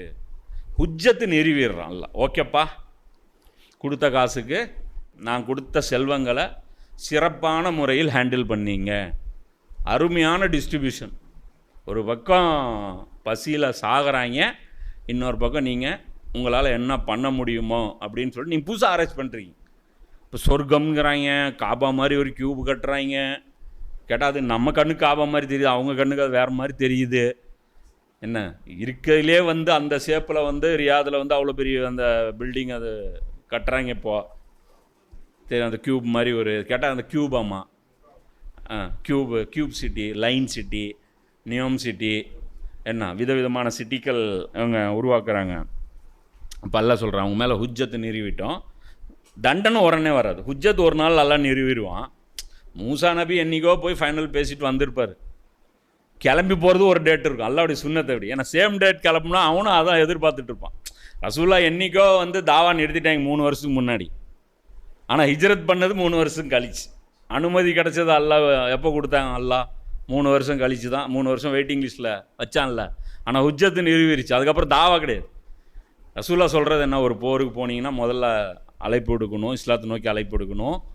அவங்க வரல அப்படின்னா தான் போருக்கு வரணும். எங்கே பத்ரில் இஸ்லாத்தை நோக்கி அழைப்பு எடுத்தாங்க? என்னத்தை போய் இனி புதுசாக பேச வேண்டியது இருக்குது? ஒன்றும் பேசலை. பத்ரில் அழைப்பு இல்லை, உஹதில் அழைப்பு இல்லை, கந்தகில் அழைப்பு இல்லை. எங்கே அழைப்பு விடுது? ஹைபரில் அழைப்பு விடுக்கப்படுது. ஹைபரில் போய் ரசூல்லா சொல்கிறாங்க, அலியல்லானு போருக்கு போங்கங்கிறாங்க. போகும்போது அலியல்லானு கேட்குறாங்க எப்படி சண்டை போடுறதுன்ட்டு. அது வரைக்கும் கேட்கல, பல போர் அட்டன் பண்ணியாச்சு. அப்போ தான் கேட்குறாங்க எப்படி சண்டை போகணும். அப்போ சொல்கிறேன் முதல்ல தாவா செய்யணும் அப்படிங்கிறேன். அப்போ இது முன்னாடி ஏன் ஹுஜ்ஜத்து அது கிட்டத்தட்ட 7 அப்போ கணக்கு போடும்போது மக்கா வெற்றிக்கு கணக்கு போடும்போது 8 வருஷத்துக்கு முன்னாடி அல்லாஹ் ஹுஜ்ஜத்து நிறுவிட்டான். இனி இவனுங்கிட்டலாம் பேசி ஒரு பிரயோஜனம் கிடையாது. இனி வாயில் பேச மாட்டோம், இனி அல்லாஹ்வுடைய சாட்டை சுழலும் அப்படிங்கிறத அல்லாஹ் முடிவு பண்ணிட்டான். அதே தான் இன்றைக்கும் ஹுஜ்ஜத்து ஆல்ரெடி நிறைவேச்சு. எது ஹுஜ்ஜத்துங்கிறது அறிவு இருக்கிறவங்களுக்கு புரியும். சரியா? ஹுஜ்ஜத் எதுன்னு சொல்கிற அளவுக்கு ஹுஜ்ஜத் இருக்காது. ஹுஜ்ஜத் என்னங்கிறது குர்ஆனுடைய கொஞ்சம் நாலேஜ் வச்சு ஒரு நியூஸ் பேப்பரை கொஞ்சம் பார்த்து உலகம்னு ஒரு உருண்டையும் இருக்குது அப்படிங்கிற ரெண்டையும் இப்படி மேட்ச் பண்ணி பார்த்தாங்கன்னா இந்த 2 கண்ணில் வெறும் இந்த கண்ணை தூக்கணும், இல்லைன்னா இந்த கண்ணு 2 கண்ணும் திறந்தா ஹுஜ்ஜத் எதுன்னு தெரியும். அப்போ இது ஒரு பக்கம். அதை அல்லாஹ் சொல்கிறான், அதனை நாம் அழித்தொழித்து விடுகின்றோம். இது ஒரு விஷயம். இந்த ஆயத்து பனி இஸ்ராயேல் தான். அல்ல இந்த சூறாவும் பாரு எது பனி இஸ்ராயேல். அடுத்தது ஆயத்து அல்லாஹ் இது 16 அப்புறம் 36 அல்லாஹ் சொல்கிறான், உங்களிடம் எதை பற்றிய அறிவு இல்லையோ அதை பின்தொடராதீர்கள். அல்லாஹ் சொல்கிறான், அறிவு இல்லாத விஷயத்தை ஃபாலோ பண்ணக்கூடாது. நிச்சயமாக காது, கண், கல்பு, இதயம் ஆகியவற்றை பற்றியெல்லாம் விசாரிக்கப்பட்டே தீரும். அப்போ இந்த விசாரணை கம்பல்சரி அப்படின்ட்டு. அப்போ இந்த விசாரணையை டிஸ்டர்ப் பண்ணக்கூடாது. நான் ஆரம்பத்தில் கூட ஒரு தடவை சொன்னேன், இந்த கர்பலா ஸ்டார்ட்டில் கூட சொல்லுவேன், எப்போ ஒரு ஹோம் வந்து எல்லாம் அழிப்பான் அப்படின்னா, நீ உன் எக்ஸாம் எழுதுனீன்னா எல்லாம் விட்டுருவான். அடுத்தவனை எக்ஸாம் எழுதுறதை விட்டு நீ கெடுத்தேன்னு வச்சுக்கோ, பக்கத்தில் இருக்கிறவனுடைய பேனாவை பிடுங்கிறது, அவன் பேப்பரை பிடிச்சி திருவி விட்றது, என்ன அவன் பேப்பரை கிழிச்சு விட்டுறது, ஆன்சர் பேப்பரை கிழிச்சு விட்டுறது, கொஸ்டின் பேப்பர் வாங்கி பின்னாடி தூக்கி போட்டுறது, இல்லை அவன் பேடை தூக்கி பக்கத்தில் இருக்கிறவன்ட்ட சேட்டை பண்ணுறது, இந்த விளையாட்டு பண்ணேன்னா எல்லாம் என்ன பண்ணுவான், பூமியில் இருக்கிறது நீ அன்ஃபிட்டு வந்துரு தம்பி, வெளியே வந்துரு, நீ இருந்தீங்கன்னா அடுத்த எக்ஸாம் மற்றவங்க எக்ஸாம் எழுதுறதுக்கு முடிய மாட்டேங்குது. அப்படி இது வந்து அல்லாவோட க்ரைட்டேரியா வச்சுருக்காங்க. அப்போ இங்கே விசாரிக்கிறதுக்கு அல்லாவுக்கு டிஸ்டர்பன்ஸ் இவங்க பண்ணுறேன். சத்தியத்தையும் அசத்தியத்தையும் வந்து இவங்க பிரித்து உணர முடியாத அளவுக்கு இன்றைக்கி வந்து அவங்க என்ன பண்ணுறாங்க, பயங்கரமான தாக்குதல், கொடூர தாக்குதல் மனித குலத்தின் மீது. இந்த மொபைல் ஃபோன் மூலமாக, இந்த டிஜிட்டல் இந்த இது மூலமாக என்னென்னமோ சொல்கிறாங்க. அது நம்மளால் இமேஜின் பண்ண முடியல. நம்ம கண்ணுக்கு முன்னாடி பார்க்குறது என்ன அப்படின்னா, அந்த கன்சியூமிங், அந்த அந்த அந்த டைம் கன்சியூம் பண்ணுறது, அது இழுக்கிறது, அது நம்ம அந்த விழிகள் வந்து வீணாக போகிறது, சிந்திக்கும் ஆற்றல் மழுங்கி போகிறது அப்பட்டமாக பார்க்குறோம். ஒரு இளவும் மண்டையில் ஏற மாட்டேங்குது, எவனுக்கும் ஏற மாட்டேங்குது. எல்லாத்தையும் சொல்லி சொல்லி அனுப்ப வேண்டியது. அப்படியே ஆப்பிள்ரா ரவுண்டாக தாண்டா இருக்கும், சிகப்பாக இருக்கும்டா, நடுவில் ஒரு குச்சி இருக்கும்டா, அது இனிப்புடா, ஃப்ரூட் கடையில் வாங்கணும், போய் பெயிண்ட் கடையில் போய் ஆப்பிள் இல்லைங்க அப்படி அப்போ அங்கேயாண்டா போனேன், இங்கே போகடா, இல்லைங்க ஃபோன் கடையில் தான் ஆப்பிள் இருக்குன்னாங்களா, நான் ஆப்பிள்ல ஒன்று அங்கே போயிட்டேங்க அப்படின்னு. அந்த அளவுக்கு இருக்குது இன்றைக்கி. நாலேஜுக்கு ஏகப்பட்ட சோர்ஸ் இருக்குது, ஆனால் எவனுக்கும் அறிவில்லை. என்ன இப்படி வந்து இன்றைக்கி நம்ம ஆயிட்டோம். இது ஒரு முக்கியமான ஒரு பாயிண்ட்டு மைண்டில் வச்சு. அடுத்தது அல்லாஹ் சொல்கிறான் 58, எந்த ஊரையும் மறுமை நாளைக்கு முன் அழித்தொழிக்காமலோ கடுமையான வேதனையில் ஆழ்த்தாமலோ நாம் விட்டுவிட மாட்டோம், இது இறைவனின் பதிவேட்டில் எழுதி வைக்கப்பட்டு விட்டது. அப்போ மறுமை நாளுக்கு முன்னாடி ஒரு அழிவு இருக்குது. யாருக்கு அழிவு? 16 அல்லாஹ் சொல்கிறான்.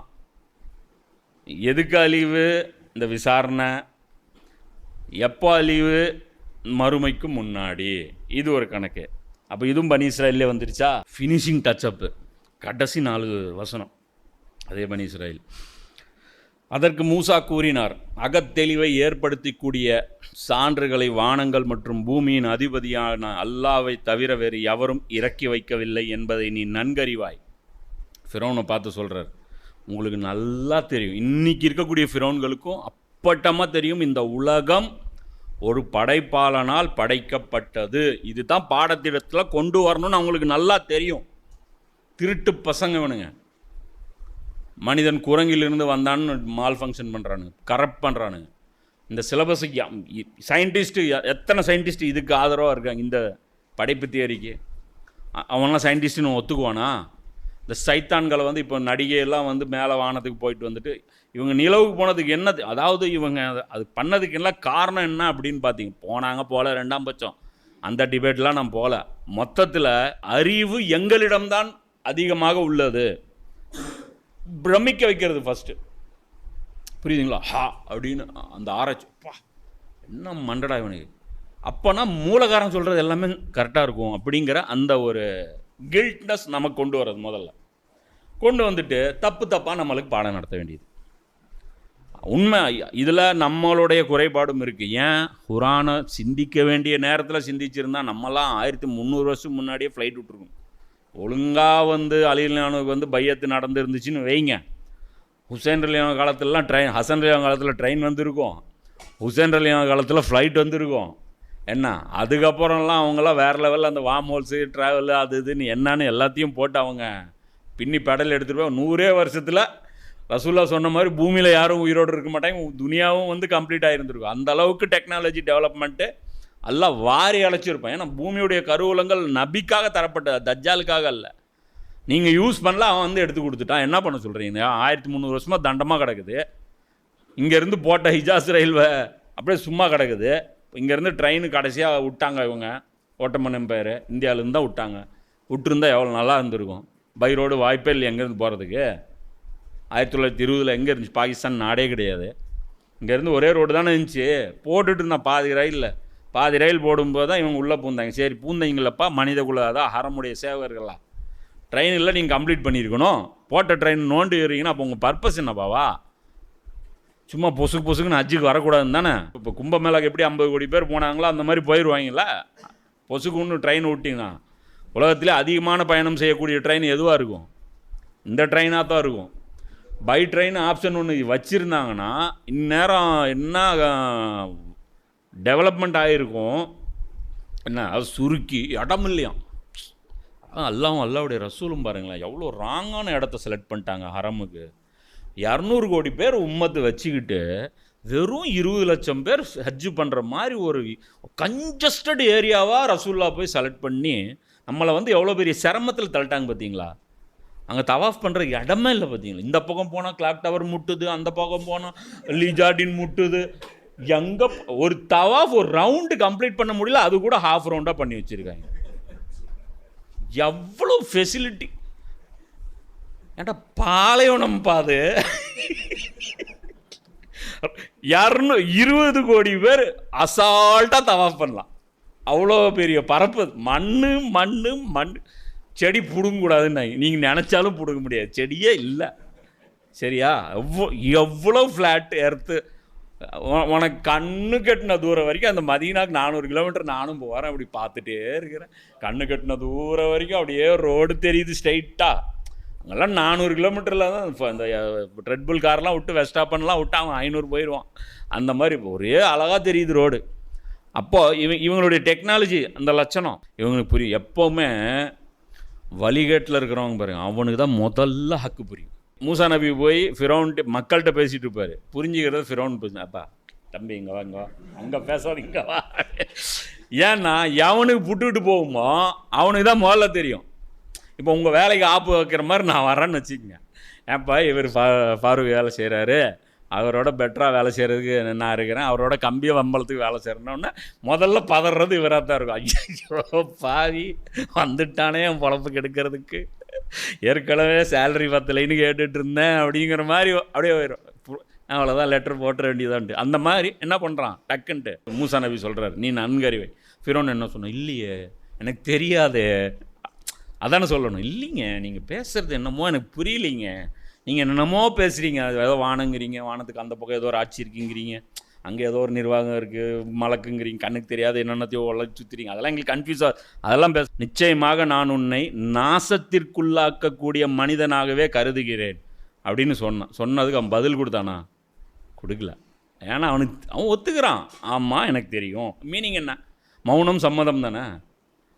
ஏன்டா நான் பேசுகிறது உனக்கு புரியல, நான் பேசுகிறது உனக்கு புரியல தானே, அப்படின்னு புரியுது தானே உனக்கு அப்படிங்கிற. அப்போ என்ன அர்த்தம்? வாயில் கொலக்கட்டை வச்சுட்டு உக்காந்துட்டு இருக்கிறான். இறுதியில் மூசாவையும் இஸ்ராயலின் வழித்தோன்றல்களையும் அந்த பூமியிலிருந்து அடியோடு வெளியேற்றிட வேண்டும் என்று ஃபிரௌன் எண்ணினான். இனி இவங்களை வச்சா நம்ம மரியாதை காலி. கொஞ்சம் மானம் மரியாதை ஒட்டிகிட்டு இருக்குது, முழுசாக நம்மளை எக்ஸ்போஸ் பண்ணிட்டு தான் இவங்க போவாங்க அப்படின்னு ஆயினும் நாம் அவனையும் அவனுடைய ஆட்களையும் கூண்டோடு மூழ்கடித்தோம். இதை அப்படியே ஃபிட் பண்ணுங்க. இன்றைக்கும் அதே வேலை தான். அதே பனி இஸ்ராயல்கள் என்னைக்கு எங்கே இருந்தாங்க இந்த ஜெருசலமில்? இப்போ எடுத்துக்கங்க. இப்போ இந்த மக்கள் யார்? இவங்களை வெளியேற்றணுங்கிற பிளான் யார் வச்சுருக்கிறா இன்றைக்கி? அல்லாஹ் அது சொல்கிறான். அப்போது இதில் பார்த்துங்க இந்த 2 வசனம், இதுக்கப்புறம் அந்த யாஜூஜ் மௌஜூஜ் சம்மந்தப்பட்டது இதெல்லாமே கனெக்ட் ஆயிரும். இதை பற்றி நிறைய பேசியிருக்கோம். போதும். இப்போ ட்ரம்ப்புடைய ப்ரொப்போசலில் வந்து இப்போ என்ன 2 இருக்குது. ஒன்று இந்த டேரிஃப், உலகத்துக்கு பூரா டேரிஃப் போட்டது. இன்னொன்று என்ன, இஸ்ரேலில் இருக்கக்கூடிய மக்கள் ஒழுங்காக வெளியே போயிருங்க. அப்போ அல்லாவுடைய க்ரைட்டேரியா எதுன்னு புரியுதா? அது சொல்கிறேன். பேங்காக மாற்றுவோம், அதெல்லாம் விட்டுட்டு இல்லை வீடியோ விட்றோம். ட்ரம்ப் நகரம், அது பேர் என்ன? ட்ரம்ப் நகரம். அதாவது அந்த மக்களுக்கு உலகமே சொல்லுது, அவங்க ரீகன்ஸ்ட்ரக்ஷன் பண்ணுங்கள், அவங்களுக்கு ரீஹாபிலிட்டேஷன் பண்ணுங்கள், அவங்களுக்கு வந்து மருத்துவம் கொடுங்க, அவங்களுக்கு உணவு கொடுங்க, அவங்கள ஆறுதல் படுத்துங்க, அவங்களுக்கு வந்து மறுவாழ்க்கைக்கான வேலைகளை செய்யுங்கன்னா இந்த பாதிக்கப்பட்ட மக்களை வெளியே துரத்துங்க, நாங்கள் கூத்தடிக்கணும் அப்படின்னா. இப்போ மற்ற விஷயங்களுக்கு வருவோம். இப்போ என்ன மேட்ரு அப்படின்னு பார்த்தோம்னா இந்த டேரிஃப் விஷயம். இப்போ என்னெல்லாம் நடக்குது? இப்போ அல்லாவுடைய அந்த சுன்னத்தை நம்ம புரிஞ்சுக்கணும். எப்படின்னா, இதுக்கு முன்னாடி இருந்த ரசூல்கள், அவங்களை நிராகரித்த மக்கள் எல்லாம் பார்த்திங்கன்னா அல்லாவுடைய அசாபு நேரடியாக இறங்கும். அது வந்து மூசா நபியாக இருக்கட்டும், லூத்து நபியாக இருக்கட்டும், அந்த ரசூல்மார்களுடைய அந்த உம்மத்துகள் அளிக்கப்பட்டது அல்லாவுடைய நேரடி பனிஷ்மெண்ட். ஆனால் நபி ஸல்லல்லாஹு அலைஹி வஸல்லம் அவர்களை நிராகரித்தது யார்? குறைஷிகள் நிராகரித்தாங்க. அவர்களுக்கு பனிஷ்மெண்ட் யார் கொடுத்தா? அல்லாஹ் கொடுத்தான். யார் மூலமாக கொடுத்தான்? நபி ஸல்லல்லாஹு அலைஹி வஸல்லம் மனிதர்கள் மூலமாக அல்லாஹ் கொடுத்தான். அதுதான் அல்லாஹ் சொல்கிறான். அவர்களை நீ எறியவில்லை, நான் எறிந்தேன் அப்படின்னு சொல்லிட்டு அல்லாஹ் சொல்கிறான். புரியுதா? அப்போது இதுவும் எப்படி இருக்கும்? இந்த அழிவும் மனிதர்களை கொண்டு மனிதர்களாக இருக்கும். அதுக்கு வந்து நல்லவங்க தான் வரணும்னு அவசியம் கிடையாது. பனி இஸ்ராயலுடைய ஆரம்பத்திலே அல்லாஹ் யாரை வச்சு அடித்தான்? நெபுகட்நெசரை வச்சு பனி இஸ்ராயல்களை அடித்தான். அதுக்கப்புறம் இன்னொரு தடவை அடிக்கும்போது ரோமர்களை வச்சு அல்லாஹ் அடித்தான். அப்போ அல்லாவுடைய சுன்னத்து வந்து பார்த்திங்கன்னா, ஒரு பாவிகளை கொண்டு இன்னொரு பாவியை வந்து அல்லாஹ் அடிச்சிருவான். புரியுதா? அப்போது இந்த விஷயத்தை பொறுத்த வரைக்கும் இப்போ எப்படி வந்து பார்க்குறாங்க அப்படின்னு பார்த்து, இந்த டேரிஃப் பொறுத்த வரைக்கும், ஏன்னா இது வந்து இன்றைக்கி நேற்று பிரச்சனை கிடையாது. இப்போ உதாரணத்துக்கு அமெரிக்கா இம்போர்ட் பண்ணுது இன்றைக்கி நேற்று. இப்போ ட்ரம்ப் பீரியட் வந்ததுக்கப்புறம் தான் இம்போர்ட்டு சைனாலேருந்து பண்ணுறாங்களா? அதுக்கு பல வருஷமாக பண்ணிகிட்ருக்குறாங்க. அவள் எதுக்கு திடீர்னு டேரிஃப் போடுறாரு? இப்போ டேரிஃபுங்கிறது ஆக்சுவலாக என்ன? டேரிஃப் என்னென்னா, சுருக்கமாக கொஞ்சம் விலை சொல்லணும். டேரிஃப்னா என்னென்னா, ஒரு ஏழை நாடு இருக்கும். இப்போ நம்ம என்ன பண்ணுவோம்? கஷ்டப்பட்டு விவசாயம் கொடுத்து இங்கே வந்து கூலி காலை வச்சு அதை பண்ணி நம்ம என்ன பண்ணுவோம்? ஒரு 1000 கிலோ அரிசி வந்து நம்ம உற்பத்தி பண்ணுவோம். அமெரிக்கா மாதிரியான நாடுகள் என்ன பண்ணுவோம்? ஒரே ஆள் பெரிய சைஸ் மிஷின் ஒன்று வச்சுருப்பான். அவன் வந்து 1000 ஏக்கரை வந்து ஒத்த ஆள் 2 பேர் சேர்ந்து விவசாயம் பண்ணிட்டு போயிடுவான். பெரிய பல்க் மிஷின் வச்சு பண்ணிடுவான். இப்போ கட்டுப்படி யாருக்கு வந்து ரேட்டு வந்து கம்மியாக கொடுக்க முடியும்? யாருனால கம்மி ரேட்டுக்கு அரிசி தர முடியும்? ஏன்னா அவன் வேலை செஞ்சது ஒருத்தனே தான், மீதி எல்லாம் மிஷின் தான். இங்கே நாம் பல ஆயிரம் மனிதர்கள் சேர்ந்து நம்ம இங்கே வேலை செய்கிறோம். அப்போ நம்முடைய காஸ்ட்டு, ஒரு ப்ராடக்டுடைய காஸ்ட் எவ்வளோ இருக்கும்? ஹையாக இருக்கும். அப்போது அங்கேருந்து கம்மி ரேட்டுக்கு அரிசி வந்தால் மார்க்கெட்டுக்கு மக்கள்கிட்ட வந்தால் மக்கள் எதை செலக்ட் பண்ணுவான்? நம்ம ஊர் வெளியூர்லாம் நம்ம பார்க்க மாட்டோம். மார்க்கெட் ஏழைக்கு என்ன தெரியும்? ஏழை வந்து எதுக்கு சீப்பாக கிடையாது அதான் செலக்ட் பண்ணுவோம். இதை பேலன்ஸ் பண்ணுறதுக்கு தான் ஒவ்வொரு அரசாங்கமும் டேரிஃப் போடுது. புரியுது? அமெரிக்காவிலேருந்து கோதுமை உற்பத்தி அது இது நிறைய விஷயங்கள் நடக்குது. அது எல்லாமே இந்திய அரசாங்கம் டேரிஃப் போடுது. ஏன் போடுது அப்படின்னா, இந்தியாவுடைய விவசாயிகளை பாதுகாக்க. இதை ட்ரம்ப் என்ன சொல்கிறா? அப்படியே எங்கள் மீது இவ்வளோ பெரிய சுரண்டல் நடக்குது அப்படிங்கிறான். எப்படி சுரண்டல் நடக்குது? அப்போ இதுக்கு முன்னாடி வந்த அதிபர்களெல்லாம் தெரியாதா? நேற்று வந்து ஒபாமா பேசுகிறார், இந்த பைத்தியகாரத்தனத்தை நான் பண்ணியிருந்தேன் நேரம் என்னை நீங்கள் சும்மா விட்டுருப்பீங்களா அப்படின்ட்டு ஒபாமா சொல்கிறார். இந்த கிறுக்குத்தனத்தை நான் பண்ணியிருந்தேன்னா நேரம் விட்டுருப்பீங்களா? இது என்ன தெரியுமா? இன்னொரு கூத்து, இதுக்கு முன்னாடி வரலாற்றில் இதுக்கு முன்னாடி 2 தடவை நடந்திருக்கு மற்ற உலக நாடுகளுக்கு. இந்த 2மே போரில் தான் போய் முடிஞ்சிருக்கு. இது 3வது முடியும்னு சொல்லிட்டு சிங்கப்பூருடைய அதிபர்னு நினைக்கிறேன். சிங்கப்பூருடைய அதிபர் வந்து சொல்லிட்டாரு, இது வந்து 3ஆம் உலக போருடைய விதை வந்து இவர் வைக்கிறாரு. ஏன்னா இதுதான் நாடு. இந்த அண்டர்ஸ்டாண்டிங் காமன் சென்ஸ் இல்லாமல் அவன் வந்து இந்த மாதிரி பிஹேவ் பண்ணுறா. அப்படி அப்போ டேரிஃபுங்கிறது என்ன? இதுதான் டேரிஃபு. இது வந்து பார்த்திங்கன்னா ஏழை நாடுகள் மட்டும்தான் போடுவாங்க, பணக்கார நாடு போடாது. அதனால் நம்ம மக்கள் என்ன நினச்சிக்கிறாங்கன்னா, பாருங்கள் நீங்கள் 24 போடுறீங்களே, நீங்கள் 58 போடுறீங்கள, அதுக்கு பதிலாக தான் நான் 26 தானே போடுறேன் அப்படின்னு சொல்லிட்டு அவன் நியாயமாக சொல்கிறான். அது நியாயம் கிடையாது. நீ எவ்வளோ கொடுக்குற, நான் எவ்வளோ வாங்குறேன், நீ வாங்குகிற பொருள் என்ன, நான் கொடுக்குற பொருள் என்ன, இதெல்லாம் தாண்டி தான் இந்த உலக வர்த்தகம்ங்கிறது நடந்துட்டு இருந்தது. இப்போ இவன் என்ன பண்ண, அதனால தான் வந்து டக்குன்னு என்ன பண்ணுச்சு, இப்போ வாபஸ் வாங்க வேண்டிய சூழ்நிலை என்னாச்சு, இப்போ நிறுத்தி வச்சுட்டா அப்படி என்ன. அப்போது டேரிஃபுங்கிறது இதுதான், வரி. ஒரு நாடு இன்னொரு நாடுக்கு மேலே போட்டுச்சுன்னா அதுக்கு பேர் டேரிஃபு, நமக்கு போட்டுச்சுன்னா அதுக்கு பேர் டேக்ஸு. அங்கே வச்சா டேரிஃபு, இங்கே வச்சா ஜிஎஸ்டி, நமக்கு வந்து வேட்டு என்ன. இவங்க ஒரு பர்சன்டேஜ் வச்சுருந்தாங்க, 40 என்னமோ ஒன்று வச்சுருந்தாங்க, 50 60 என்னமோ வச்சுருந்தாங்க. இதுக்கு பதிலுக்கு இவர் ட்ரம்ப் போட்டார். திருப்பி ஜிபிங் வந்து இன்னும் அதிகமாக பண்ணிட்டார். நான் 90 போடுறேன் அப்படின்னு போட்டார். மறுபடியும் 100 போட்டான். 105, 120, 135, இப்போ 245 போய் நிற்கிது. கடைசியாக என்னாச்சு, எல்லா டேரிஃபும் வாபஸ் வாங்கிட்டு வெறும் சைனாவுக்கு மட்டும் டேரிஃப் இப்போ நிற்கிது.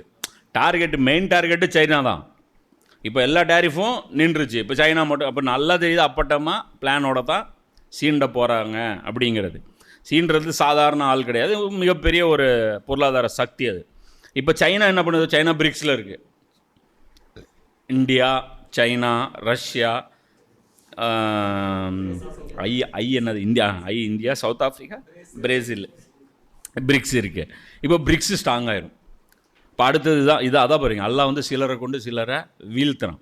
இப்போ இது இந்தியாவுக்கு வந்து ஒரு பயங்கரமான ஒரு இது வந்து ஒரு வாய்ப்பு இது. அப்போ இந்த இடத்துல இவங்க என்ன பண்ணுறாங்க, இவங்க என்ன இப்போ நேற்று என்னாச்சு, ஒரு போயிங் வந்து அமெரிக்காவிலேருந்து கிளம்பிச்சு டெலிவரிக்கு. சைனாவில் வந்தது, சைனா வந்தோன்னு திருப்பி அனுப்பிட்டாங்க, வேண்டாம் உன் ஃப்ளைட் வேண்டான்ட்டு. பெரிய பிரச்சனையே அது மாறிட்டு இருக்குது, புரியுதா? சாதாரண மேட்டர் கிடையாது இதெல்லாம். அப்போ போயிங் வந்து அட்வான்ஸு கொடுத்து ஆர்டர் கொடுத்து ஒரு பொருள் ரிட்டர்ன் கொடுக்குறான் அப்படின்னா எவ்வளோ டென்ஷன் ஆகும். அவர் ரிட்டர்ன் கொடுத்தாச்சு.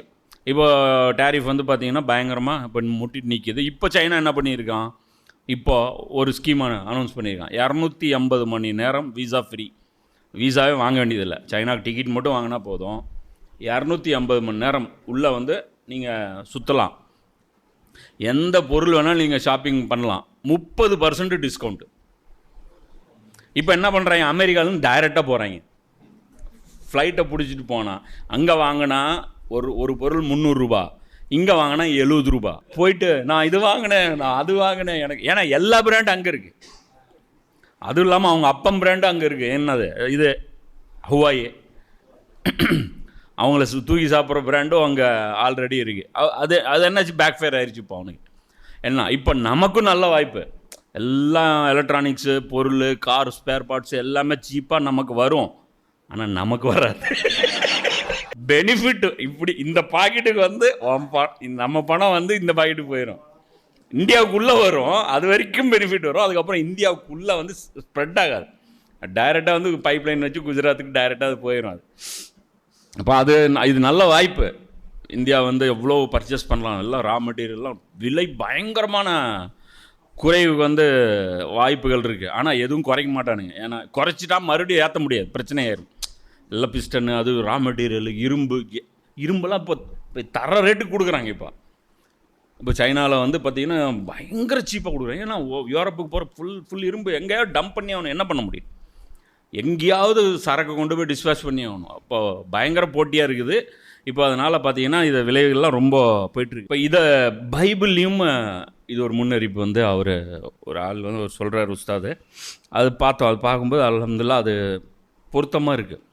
அது வெளிப்படுத்தின சுவிசேஷம், அதில் எல்லாமே முன்னறிவிப்பு தான் இருக்கும், எஸ்கட்டாலஜி தான் இருக்கும்.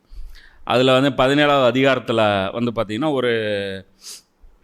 ஒரு மலக்குகள் வந்து சொல்கிற மாதிரி 7 கிண்ணங்களை கொண்டிருந்த 7 வான தூதர்கள் ஒருவர் வந்து என்னோடு பேசி, வா, நீர்த்திரள் மேல் அமர்ந்திருக்கும் பேர் போன விலை மகளுக்கு வரவிருக்கும் தண்டனையை உனக்கு நான் காட்டுகிறேன். ஒரு விலை மகள் ஒருத்தி இருக்கா, உலக ஃபேமஸ்ஸு அவளுக்கு ஒரு தண்டனை வரப்போகுது. அவள் எங்கே இருக்கான்னா நீர் மேலே உட்காந்துட்ருக்கா. இப்போ இன்றைக்கி அமெரிக்கா மட்டும்தான் தண்ணியில் இருக்கக்கூடிய மிகப்பெரிய நாடு. அப்போ இது வந்து இதை பற்றி வந்து பார்த்திங்கன்னா 17ஆம் அதிகாரத்தில் நீங்கள் ஃபுல்லாக அதை எடுத்து பாருங்கள். அது 18 19 வரைக்கும் போகுது.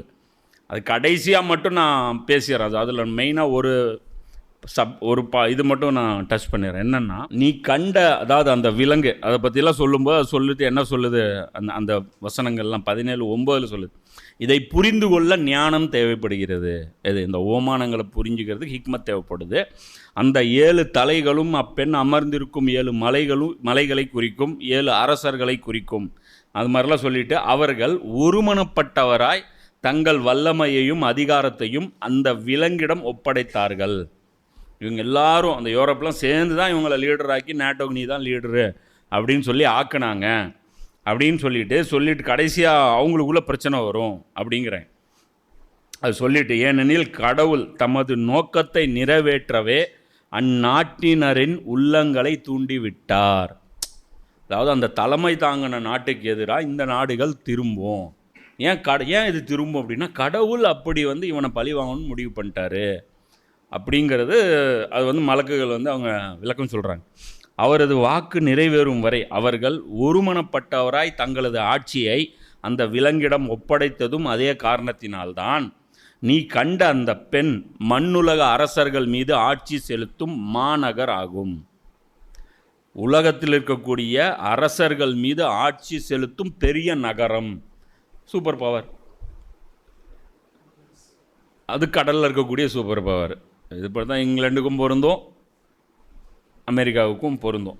அப்போது இதுவும் பார்த்திங்கன்னா, இது அல்லாஹ்வுடைய அஸாபுக்கு இவங்க நேரம் நெருங்கிருச்சு அப்படிங்கிறது. அதே மாதிரி இந்த இன்னும் சில வசனங்கள் குர்ஆனுடைய ஆயத்துகளும் பார்த்திங்கன்னா இதோட நம்ம மெர்ஜ் பண்ணி பார்க்க முடியுது. அல்லாஹ் 2வது அத்தியாயத்தில் 278, 79, இறை நம்பிக்கை கொண்டோரே, நீங்கள் உண்மையில் நம்பிக்கையாளராக இருப்பின் அல்லாஹ்வுக்கு அஞ்சுங்கள், உங்களுக்கு வரவேண்டிய வட்டி பாக்கிகளை விட்டுவிடுங்கள். ஆனால் அவ்வாறு நீங்கள் செய்யாவிட்டால் அல்லாஹ்விடம் இருந்தும் அவனுடைய தூதரிடம் இருந்தும் உங்களுக்கு எதிராக போர் அறிவிக்கப்பட்டு விட்டதென்பதை அறிந்து கொள்ளுங்கள். இப்பொழுதும் கூட நீங்கள் பாவ மன்னிப்பு கோரி வட்டியை கைவிட்டு விட்டால் உங்களுடைய மூலதனம் உங்களுக்கே உரியது. நீங்கள் அநீதி இழைக்கக்கூடாது, உங்கள் மீதும் அநீதி இழைக்கப்படக்கூடாது. அப்போது இங்கே அல்லாஹ் என்ன சொல்கிறான், வட்டியின் மீது, வட்டி யார் வாங்குகிறாங்களோ கொடுக்குறாங்களோ அவங்க மேலே யார் போர், இந்த பாவத்துக்கு நிகராக வேறு எந்த பாவத்தையும் அல்லாஹ் குர்ஆனில் சொல்லவே இல்லை. நம்ம நினச்சிட்டு இருக்கிறது என்ன, இதை நம்ம ஒரு வட்டியை பற்றி கற்பனை பண்ணிகிட்டு இருக்கிறோம். ஆனால் அந்த வட்டினால் பாதிக்கப்படுற மக்கள் ரொம்ப சொற்பம். அவன் பிஸ்னஸ் எக்ஸ்பேண்ட் பண்ணுறோன்னு இருக்கிறவன், வீடு புதுசாக கட்டணும்னு போகிறவங்க, ரொம்ப அதாவது சொல்கிறேன், வண்டி வாங்கணும், வாட்ச் வாங்கணும், ஃபோன் வாங்கணும், நம்மளா போய் உழுவுற வட்டிகள் தான் அதிகம். நிர்பந்தத்துக்கு, உயிரை காப்பாற்றுறதுக்கு, ஆப்ரேஷனுக்கு, இந்த மெடிக்கலுக்கு, இதுக்கு யார் வட்டி வாங்குகிற பர்சன்டேஜ் பார்த்திங்கன்னா ரொம்ப ரொம்ப கம்மி. ஆனால் உண்மையிலே உலகத்தையே ஆட்டி படைக்கிற வட்டி எது, அது வட்டினா யாருக்கும் தெரியாது. அதுதான் கரன்சி. என்ன இது அல்லாஹ் சொல்கிறான். இந்த விஷயத்துக்கு எதிராக அல்லாஹ் என்ன சொல்கிறான், அல்லாவும் அல்லாஹ்வுடைய ரசூலும் போர் புரிவார்கள். நபி ஸல்லல்லாஹு அலைஹி வஸல்லம் இது வரைக்கும் வட்டிக்கு எதிராக போர் புரிஞ்சதே கிடையாது. அப்போ வரக்கூடிய ரசூல் யார், ஈசா நபி. ஈசா நபி மட்டும்தான் அல்லாஹ்வுடைய ரசூல். அதுவும் ரசூல் வட்டிக்கு எதிராக போர் புரியும். இப்போ இன்றைக்கி வட்டியுடைய தலைமை பீடம் எது, அப்போ வட்டிக்கு எதிராக சண்டை நடக்கும் அப்படின்னு அல்லாஹ் சொல்லிட்டான். இது முஸ்லீம்களுக்கும் ஒரு கவுண்ட் கொடுத்துட்டான். இதில் நீங்களும் ஜாயின் பண்ணியிருக்கீங்க, ஒழுங்காக உங்கள் மூலதனத்தை எடுத்துகிட்டு இப்போ வெளியே போயிருங்க, உங்களை கழட்டி விட்டுறேங்கிறான். ஏன்னா இப்ராஹிம் நபியோடைய வாரிசுகளில் இப்போ இவங்களுடைய ஃபண்டெல்லாம் எங்கே இருக்குது, அங்கே தானே போய் ஜாயின் பண்ணி வச்சுருக்கிறீங்க. நீங்கள் வட்டி வச்சுட்டு இன்னும் இல்லை, நீங்கள் அங்கேயே கனெக்ட் பண்ணிகிட்டு இருந்தீங்கன்னா அந்த காசோடு நீங்கள் கனெக்ட் பண்ணிங்கன்னா மாட்டிக்குவீங்க. ஒழுங்காக காசை வாங்கிட்டு வெளியே போயிருங்க. வெளியே வாங்கினா இவன் அமெரிக்கா அடிப்பான், வாங்கலைன்னா அல்லாஹ் அடிப்பான். யார்கிட்ட வாங்குறீங்கன்னு பார்த்துக்குங்க, 2ல் 1 அப்படின்னு அல்லாஹ் சொல்லிட்டான். இப்போ இது ஒரு வார்னிங், ஃபைனல் வார்னிங். இங்கே யாரெல்லாம் க்ரூட் ஆயிலெலாம் டாலரில் பர்ச்சேஸ் பண்ணுறாங்களோ அவங்களுக்கு அல்லாஹ்வுடைய எச்சரிக்கை. ஒழுங்காக வட்டியோட இந்த லாபம் பார்க்கலான்னு கனெக்ட் போட்டிருக்காதீங்க, வெளியே வந்துருக்கு. கனெக்ட் பண்ணிங்க மாட்டிங்க. இப்போ திடீர்னு இந்த பொருளாதார வல்லுநர்கள்லாம் பேச ஆரம்பிச்சிட்டாங்க. என்னான்ட்டு, கரன்சி வேறு மணி வேறு அப்படின்னு பார்க்குறேன். யூடியூப்பில் பேசிகிட்டு இருக்கிறேன். நீங்கள் நினச்சிக்கிறது என்னென்னா, இது நம்ம வச்சுருக்கோம்ல, இது கரன்சிக்கு, இது மணி கிடையாது, இது காகிதம் அப்படிங்கிற. இதேண்டா இப்போ சொல்கிறீங்க, முன்னாடிலாம் சொல்லவே இல்லை இது பேப்பருன்ட்டு. இதுதான் காசுன்னு நீங்கள் இப்போ சொல்கிறான். அவன் என்ன சொல்கிறான், மணின்னா என்ன தெரியுமா, தங்கமும் வெள்ளியும், அதுக்கு பேர் இப்போ மணியா. தமிழில் வந்துருக்குது வீடியோ. பொருளாதாரம் நம்ம சொன்னால் கேட்க மாட்டாங்க, ஏன்னா நம்மலாம் வந்து பிற்போக்குவாதிகள், படிக்காதவங்க, கை நாட்டு. இப்போ வந்துட்டு தங்க வெளியில் போய் டீலிங் பண்ணணுங்கிறான். என்ன பைத்தியக்காரன். அல்லாவுடைய கரன்சின்னு பேசும்போது என்ன நக்கல் தெரியுமா, எப்படி தங்கம் எப்படி தூக்கிட்டு போவ அப்படின்னா, ஏன்னா 100 ரூபாய்க்கு தங்கத்தில் பிரிண்ட் பண்ண முடியாதா? 100 ரூபாய்க்கு லைட்டாக தங்கம் வந்து சும்மா 0.0 தங்கத்தில் சேலை நெய்ய முடியுது, தங்கத்தில் ஒரு பேப்பர் அடிக்க முடியாதா? 2 கோடு அப்படி இறக்க முடியாதா கோல்டில்? ஸ்வீட் மேலே ஒரு லேயர் அப்புறம் மாதிரி கோல்டு நோட்டு அடிக்க முடியுமா முடியாதா? வெள்ளி நோட்டு அடிக்க முடியுமா முடியாது? நமக்கு தேவையில்லைங்கும் போது 10 நோட்டு கரிச்சோம்னா 50 கிராம் தங்கம் வர மாதிரி பண்ண முடியுமா முடியாதா? இன்றைக்கி எலக்ட்ரானிக்ஸ் குட்ஸ்லலாம் அப்படி தான் இருக்குது. தங்கம் எடுக்கிறாங்களா, மறுபடியும் ரீசைக்கிள் பண்ணுறாங்களா, மதர் போர்டில் அதில் இல்லை இந்த சிப்ஸ்லாம் பயன்படுத்துகிறாங்களா? அப்போ அதுக்கு இப்போ தங்கம் மொத்தமாக எதுக்கு பயன்படுது? வெள்ளைக்காரன் அவன் வந்து ஆர்னமெண்ட்டாக அவன் பயன்படுத்துகிறதே கிடையாது, அவன் வந்து ஆபரணமாக அவன் பயன்படுத்துகிறதே கிடையாது. அவன் ஒன்லி டெக்னாலஜி இந்த இதுக்கு டிவைசஸுக்கு தான் அவன் பயன்படுத்தினான், மற்றது ஸ்டோரேஜுக்கு பயன்படுத்தினான். இத்தனை நாள் 2 1ன்னு உருட்டினாங்க, இப்போ சொல்கிறாங்க மணி வேற கரன்சி வேற. அதே இந்த 2 டேம் இருக்கிறது இவங்களுக்கு எவ்வளோ வசதியாக போச்சு பாருங்க. கரன்சி வேற மணி வேற, வார்த்தை விளையாட்டு. மணி இது தான் அப்படின்னு. சரி, மணி இது தானே, எல்லா நாடுகளுக்கும் மணி பயன்படுத்துவதற்கான வாய்ப்புகள் இருக்கா? எந்த நாடும் பயன்படுத்த முடியாது. இம்ரான் ஹுசேன் அவர் எப்போ சொல்லிட்டு இருக்காரு, அதாவது ஐநா சபையில் நீங்கள் மெம்பர் ஆகணும் அப்படின்னா நீங்கள் வந்து உறுதிமொழி கொடுக்கணும், எக்காரணத்தை கொண்டும் தங்கத்தையும் வெள்ளியையும் நான் வியாபாரத்துக்காக ட்ரேடிங்குக்காக பயன்படுத்தவே மாட்டேன். அப்போ உலகத்தில் எவங்கிட்டையும் தங்கம் இல்லை, எவங்கிட்டையும் வெள்ளி இல்லை. இதுதான் உண்மை. கொஞ்சம் கொஞ்சம் வச்சுருக்காங்க ரிசர்வ் பேங்க்ஸில், அப்படி இப்படி வச்சுருக்காங்க. கேட்டால் ரிசர்வ் பேங்கே ப்ரைவேட் பேங்க்குங்கிறாங்க, பிசிசிஐ மாதிரி. என்ன அது ஒரு பஞ்சாயத்து ஓடுதுன்னு வச்சுங்க, அது தெரியலைங்கிறாங்க. ரிசர்வ் பேங்க்குங்கிறாங்க, ரிசர்வ் பேங்க் நம்மளது இல்லைங்கிறாங்க. ரிசர்வ் பேங்க் ஆஃப் இந்தியான்னு இந்தியாது கிடையாது அப்படிங்கிறேன். ஸ்டேட் பேங்க்குடைய ஹெட் ஆஃபீஸு லண்டனில் இருக்குங்கிறாங்க. என்னென்னவோ சொல்கிறாங்க, நமக்கு புரிய மாட்டேங்குது அது. சரியா? இப்போ என்ன பிரச்சனை அப்படின்னா, உண்மையான கரன்சி எவங்கிட்டையுமே இல்லை. வச்சிருக்கிறது யாருன்னா நம்ம நடமாடும் நகை கடைகள் தான். அது மட்டும்தான் வச்சுக்கிட்டு சுற்றுதுங்க காதில். மொத்தமாக தங்கம் வெள்ளி வச்சிருக்கிற ரிசர்வ்ஸ் வந்து பார்த்திங்கன்னா, தங்கம் வெள்ளியுடைய கோட்டைகள் எதுனா 4. Number 1 bank of international settlement, Switzerland. அங்கே மட்டும்தான் அந்த கோல்டு எல்லாமே. அரசாங்கங்களுடைய தங்கம் வெள்ளி அங்கே தான் இருக்குது. கவர்மெண்ட்டுடைய தங்கம் வெள்ளி வந்து அங்கே தான் ரிசர்வ் இருக்குது. என்ன சொல்கிறாங்கன்னா, அதுக்கும் நான் சில வீடியோஸ் பார்த்தேன். அவங்க என்ன சொல்கிறாங்கன்னா, சுனாமி வந்துடுது, இந்த மாதிரி இங்கிலாந்து இலங்கை மாதிரியான நாடுகள், இது மாதிரி சின்ன சின்ன நாடுகள் இருக்குது, சுனாமி வந்துடுது, அது திடீர்னு வந்து தண்ணி பூந்துருச்சு. அப்போ அந்த தங்கம் ரிசர்வ் நீங்கள் வச்சுருந்தீங்கன்னா, யாராவது இவங்க கைக்கு போச்சுன்னா, மக்கள் கைக்கு போச்சுன்னா சேஃபா? இல்லை. அதனால தான் இங்கே கொண்டாந்து வைங்கன்ற பாண்டு பேப்பராக வச்சுருக்காங்க எல்லா அரசாங்கங்களும். அவங்க சொல்கிறாங்க, இதுக்கு தான் நாங்கள் வந்து எல்லா அரசாங்கத்துடையும் தங்கம் வெள்ளியை வந்து நாங்கள் வாங்கி இங்கே ரிசர்வ் பண்ணி வச்சுருக்கோம், நாங்கள் பாதுகாக்கும் உத்தமர்கள், அல் அமீன் அஸ்தாதிக். நபிசுல்லாஹ்ல கொடுத்தாங்களே எல்லாரும் இப்படி கொண்டாந்து, இவங்களும் அந்த மாதிரி தான், அல் அமீன் அஸ்தாதிக் இவங்க. என்ன அதனால் வந்துட்டு இவங்க தான் வந்து இவங்ககிட்ட தான் நீங்கள் வாங்க முடியும் கோல்டு வேணும். இப்போ ரேட் ஏன்னு திரும்ப ஏறுது. நிஜமாலுமே சைனா இப்போ கோல்டு வாங்குது அங்கேருந்து. இந்த 4 சென்டர்ஸ் இருக்கு இல்லையா, number 1 Switzerland, number 2 London UK, number 3 USA, number 4 Switzerland. அங்கே வந்து சுவிஸ் வால்ட் அப்படின்ற ஒன்று இருக்குது. மொத்தம் இது 4. ஃபெடரல் ரிசர்வ் பேங்க் அமெரிக்கா, இவங்ககிட்ட வந்து ஒரிஜினல் மணி இருக்குது, கரன்சி இல்லை, மணி இருக்குது அவங்ககிட்ட. லண்டன் புல்லியன் மார்க்கெட் அசோசியேஷன், இவங்க தான் லார்ஜஸ்ட் ட்ரேடிங் பண்ணுறாங்க. இவங்க தான் டெய்லி ரேட் வந்து ஃபிக்ஸ் பண்ணுறாங்க. நமக்கு வந்து 12 மணிக்கு ரேட் வருது தெரியுமா, அந்த 12 மணிக்கு ரேட்டு வரணுங்கிறாங்கள, இவங்க நினச்சது தான் ரேட்டு. அதில் ரேட் இவங்க எப்படிலாம் தெரியுமா, இதுவே ஒரு அநியாயம். இதில் அநியாயத்துலேயும் அநியாயம் என்னென்னா, டிஜிட்டல் கோல்டு புல்லியன் சொல்லிட்டு நீங்கள் அடிங்க பாருங்கள், ப்ளே ஸ்டோரில் ஏகப்பட்ட ஆப் இருக்குது. எடுத்து இப்படி வச்சிங்கன்னா ஓடிக்கிட்டே இருக்கும் கரன்சி, அந்த கோல்டோடைய ரேட்டு. திங்கக்கிழமைலேருந்து வெள்ளிக்கிழமை வரைக்கும் தான் மார்க்கெட். அது என்ன சனிக்கிழமை ஞாயிற்றுக்கிழமை லீவு. நீங்கள் என்ன பண்ணலாம், 9,000 ரூபாய் ஒரு கிராம் தங்கம் அப்படின்னா பெட் கட்டுறான். இன்றைக்கி வந்து 3200 ரூபா இன்றைக்கி அப்படின்னு சொல்லிட்டு. ஏன்னா முழுசாக தங்கம் தரப்போகிறதில்ல, புரியுதா இல்லையா? டிஜிட்டலாக தங்கம் வாங்குறாங்க, டிஜிட்டலாக தங்கம் வாங்குறான்.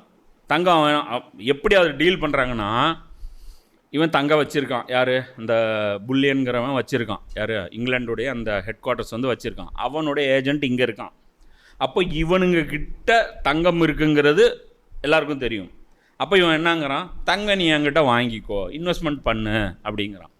சரி தங்கம் நீ வாங்குற, சரி வாங்கி நீ என்ன பண்ணுவ, எங்கே கொண்டு போய் வைப்ப, அதுக்கு சேஃப்டி இருக்கா, அதுக்கு அண்ணனே லாக்கர் வச்சுருக்கேன் இங்கேயே வச்சிரு அப்படிங்கிறான். அப்போ இவன் என்னங்கிறான், சரி நீ லாக்கர் இருக்குது ரைட்டு, திடீர்னு எனக்கு தங்கம் தராமல் போயிட்டேன்னா நான் எதுக்கு உனக்கு முழுசாக காசு கட்டணுங்கிறான். அப்போ அவன் என்னங்கிறான், சரி ஓகே உனக்கும் வேண்டாம் எனக்கு வேண்டாம், நடுவில் ஒரு டீல் பேசி, நான் தங்கம் கொடுத்த மாதிரி நீ நினச்சிக்கோ, நீ காசு கொடுத்த மாதிரி நான் நினச்சிக்கிறேன், இப்போ ஒரு ரேட்டு ஃபிக்ஸ் பண்ணிக்கலாம், இன்றைக்கி என்ன இருக்கோ அதுதான் ரேட்டு எழுதி கொடுத்துட்றேன் சரியா அப்படின்னு சொல்லிட்டு நடுவில் ஒரு சுமாராக ஒரு ரேட்டு பிட்டிங் இன்றைக்கி பேசலாம் அப்படிங்கிறான். அது செகண்டுக்கு செகண்டு மாறுது.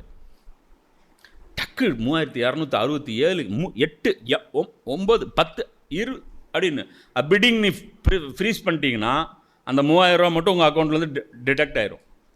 அப்போது 100 கிராம் தங்கம் வாங்கிறதுக்கு நீங்கள் 90,000 ரூபா கொடுக்க வேண்டியதில்லை, 30,000 ரூபா கொடுத்தீங்கன்னா போதும், 100 கிராம் தங்கம் உங்கள் பேரில் பதிவு செய்யப்பட்டுரும். மீதி 60,000 ரூபா கொடுத்தீங்கன்னா அவன் தங்கம் கொடுத்துருவான், ஃபிசிக்கலாக கொடுத்துருவான், புரியுதா? ஆனால் நீங்கள் வேணான்னு விற்றீங்கன்னா திடீர்னு வந்து பார்க்குறீங்க 3,400 ஆயிடுச்சு பிட்டிங், அன்றைக்கி ஒரு 10 நாள் கழித்து பிட்டிங் இப்படி போயிட்டுருக்கு, இப்போ நான் விற்கிறேன் அப்படின்னா அந்த 200 சில்லறையிலேருந்து 400க்கு எவ்வளோ டிஃப்ரெண்ட்டோ அந்த அமௌண்ட் மட்டும் நீங்கள் லாபம் எடுத்துகிட்டு உங்களுக்கு பழைய அமௌண்ட் நீங்கள் கட்டினீங்களா இனிஷியல் அமௌண்ட்டு அதையும் கொடுத்துருவான். இப்போ இது எப்படி போயிட்டுருக்கு பாருங்க. இப்படி இவங்க என்ன பண்ணுறாங்க, 1 கிலோ தங்கம் இருந்துச்சுன்னா டிஜிட்டலாக அதை 100 கிலோ தங்கம் விற்கிறாங்க. இங்கே தங்கம் எவனும் வாங்கிது ரேட் ஏறல. நானும் அதான் யோசிப்பேன், ஏன்டா சோத்துக்கே வழி இல்லை, எவன்டா இங்கே தங்கம் அப்படி தாறுமாறாக வாங்கி குவிக்கிறான்னு பார்த்தா இந்த கூத்து நடந்துட்டு இருக்குது கோல்டு ட்ரேடிங்கில். அதுவே ஹராமு, ஹராமுக்கு மேலே ஒரு ஹராமு, அந்த ஹராமுக்கு இன்னொரு ஹராமு. இப்போ மல்டிப்புள் லேயர் இது பாருங்கள். அதான் அதுதான் அல்ல குரானில் சுபானல்லா பன்மடங்காக பெருகி கொண்டிருக்கும் நிலையில் வட்டியை வந்து வாங்காதீர்கள்ன்றான். இதுதான் அது. நமக்கு புரியறதுக்குள்ளே வேர்ல்டு மேப்பே நம்ம போய் சுற்றிட்டு வரணும். அல்லாஹ் வந்து பன்மடங்காக வட்டிக்கு மேலே வட்டி, வட்டிக்கு மேலே வட்டி. உங்கள் யாருக்கும் கரன்சி வச்சு மணி வச்சுருக்கிறதுக்கு அனுமதி கிடையாது, நீங்கள்லாம் கரன்சி வச்சுக்கலாம். அடுத்தது இப்போ இப்படி வந்து இப்படி ஆயிடுச்சு. இதன் மூலமாக இன்றைக்கி உலகம் வந்து சுரண்டப்படுது. இன்றைக்கி நம்ம எங்கேயோ அவன் உக்காந்துக்கிட்டு 4 பேர் நம்ம ரத்தத்தை வந்து சுரண்டுறான். நம்ம இன்றைக்கி போய் ஃபிசிக்கலாக கோல்டு வாங்கினா நீங்கள் 9,000 ரூபா கொடுத்தே ஆகணும். அவங்க விளையாடிட்டு இருக்கிறாங்க நம்மளை வச்சு. எவ்வளோ பெரிய அநியாயம் இது உலகத்தை. இப்போ ஏன் டீஸ்டேபிளைஸ் ஆகிடுச்சுன்னா ஆளாளுக்கு என்ன பண்ணிட்டாங்க, எல்லா பேப்பருக்கு எல்லா கோடுக்கிலே இப்போ செல்லாது, இந்த பேப்பர் வேண்டாம் அந்த பேப்பர், எல்லா பேப்பர் ஒரிஜினல் கரன்சி ஒரிஜினல் மணிக்கு வந்துடுவோம். இப்போ எல்லோரும் அப்படி போயிட்டாங்க. இவன் வந்து பொருளாதார நிபுணரே கிடையாது, இவர் எப்படி பொருளாதார யோசனை சொல்லலாம் அப்படின்னு சொல்லிட்டுலாம் நம்மகிட்ட வந்து டிகிரியெல்லாம் கேட்பாங்க. அதனால் அந்த பிரச்சனையெல்லாம் நான் போகல. என்ன, நான் மட்டும் எனக்கு தேவையானதை நான் வாங்கி வைக்கலான் இருக்கேன். ரேட்டு எவ்வளோ ஏறினாலும் நான் வாங்குவேன். ஏன்னா இனிமேலும் ரேட்டு ஏற மட்டும்தான் செய்யும், இறங்காது. ஃபிசிக்கல் கோல்டு ஏன்னா நம்ம கையிலே வாங்கிடுறோம். முஸ்லீம்களை பொறுத்த வரைக்கும் டிஜிட்டல் கோல்டுக்கு கேரண்டி கிடையாது. நான் சொல்கிறது ஃபிசிக்கல் கோல்டு. ஃபிசிக்கல் கோல்டு சோட போகாது, புரியுதா? இனி வந்து பேப்பர் வந்து பேப்பராக தான் கருதப்படும். இதெல்லாம் ஒரு பக்கம். இதில் ஷேர் மார்க்கெட்டும் இந்த மாதிரி வட்டிகளை தான் ஓடிட்டுருக்குது. இப்போ ஷேரும் வந்து யாரும் ஃபுல் காசு கொடுத்து வாங்குறதில்ல. ஷேரும் இருக்குது இல்லையா? இப்போ எம்ஆர்எஃப் உடைய ஒரு ஷேர் இருக்குது, அல்லது ஒரு பெரிய கம்பெனியோடைய ரிலையன்ஸோடைய ஷேர் இருக்குது அப்படின்னா ஒரு 1000 ஷேர் இருக்குதுன்னு வச்சுங்க. 1000 ஷேரில் ஒரு 5% 10% மட்டும்தான் பணம் போடுறது. இனிஷியல் ஒரு அட்வான்ஸ் மட்டும் போட்டுற வேண்டியது, போட்டுட்டு வச்சிட வேண்டியது. ரிசர்வில் இருக்கும் நமக்காக ஒரு 1000 ஷேரு. அடுத்து ஒரு 10 நாள் 1 மாதம் 6 மாதம் கழித்து அந்த இனிஷியல் அமௌண்ட்டுக்கு மேலே உங்களுக்கு போயிடுச்சுன்னா ரேட்டு, நீங்கள் வாங்கினதை விட ரேட்டு ஜாஸ்தியாக போச்சுன்னா விற்றுட்டு நீங்கள் லாபத்தை எடுத்துக்கலாம். இது மாதிரி ஒரு ரொட்டேஷன் நடந்துட்டு இருக்கு. இதுவும் அப்பட்டமான வட்டி. ஷேர் மார்க்கெட் வட்டியான்னு நிறைய பேர் கேள்வி கேட்டுருந்தீங்க. அப்பட்டமான ஹராமு. அப்படி ஒன்று இல்லவே இல்லை. நீங்கள் அந்த கம்பெனியில் கூட்டாளியெல்லாம் கிடையாது. எல்லாம் லுலுவாய்க்கு தான். என்ன திடீர்னு ஒரே நல்ல கம்பெனி காணாமல் போயிருதா? சத்யம் கம்ப்யூட்டர்னு நினச்சி கேள்விப்பட்டிருந்தீங்களா? அதில் வேலை கிடச்சா ஜாக்பாட்டுன்னாங்க. இப்போ அவரே ஜாக்பாட்டில் இருக்கிறாரு, உள்ள ஆந்திராவில் கம்பி பண்ணிட்டு இருக்கிறாரு. சரியா?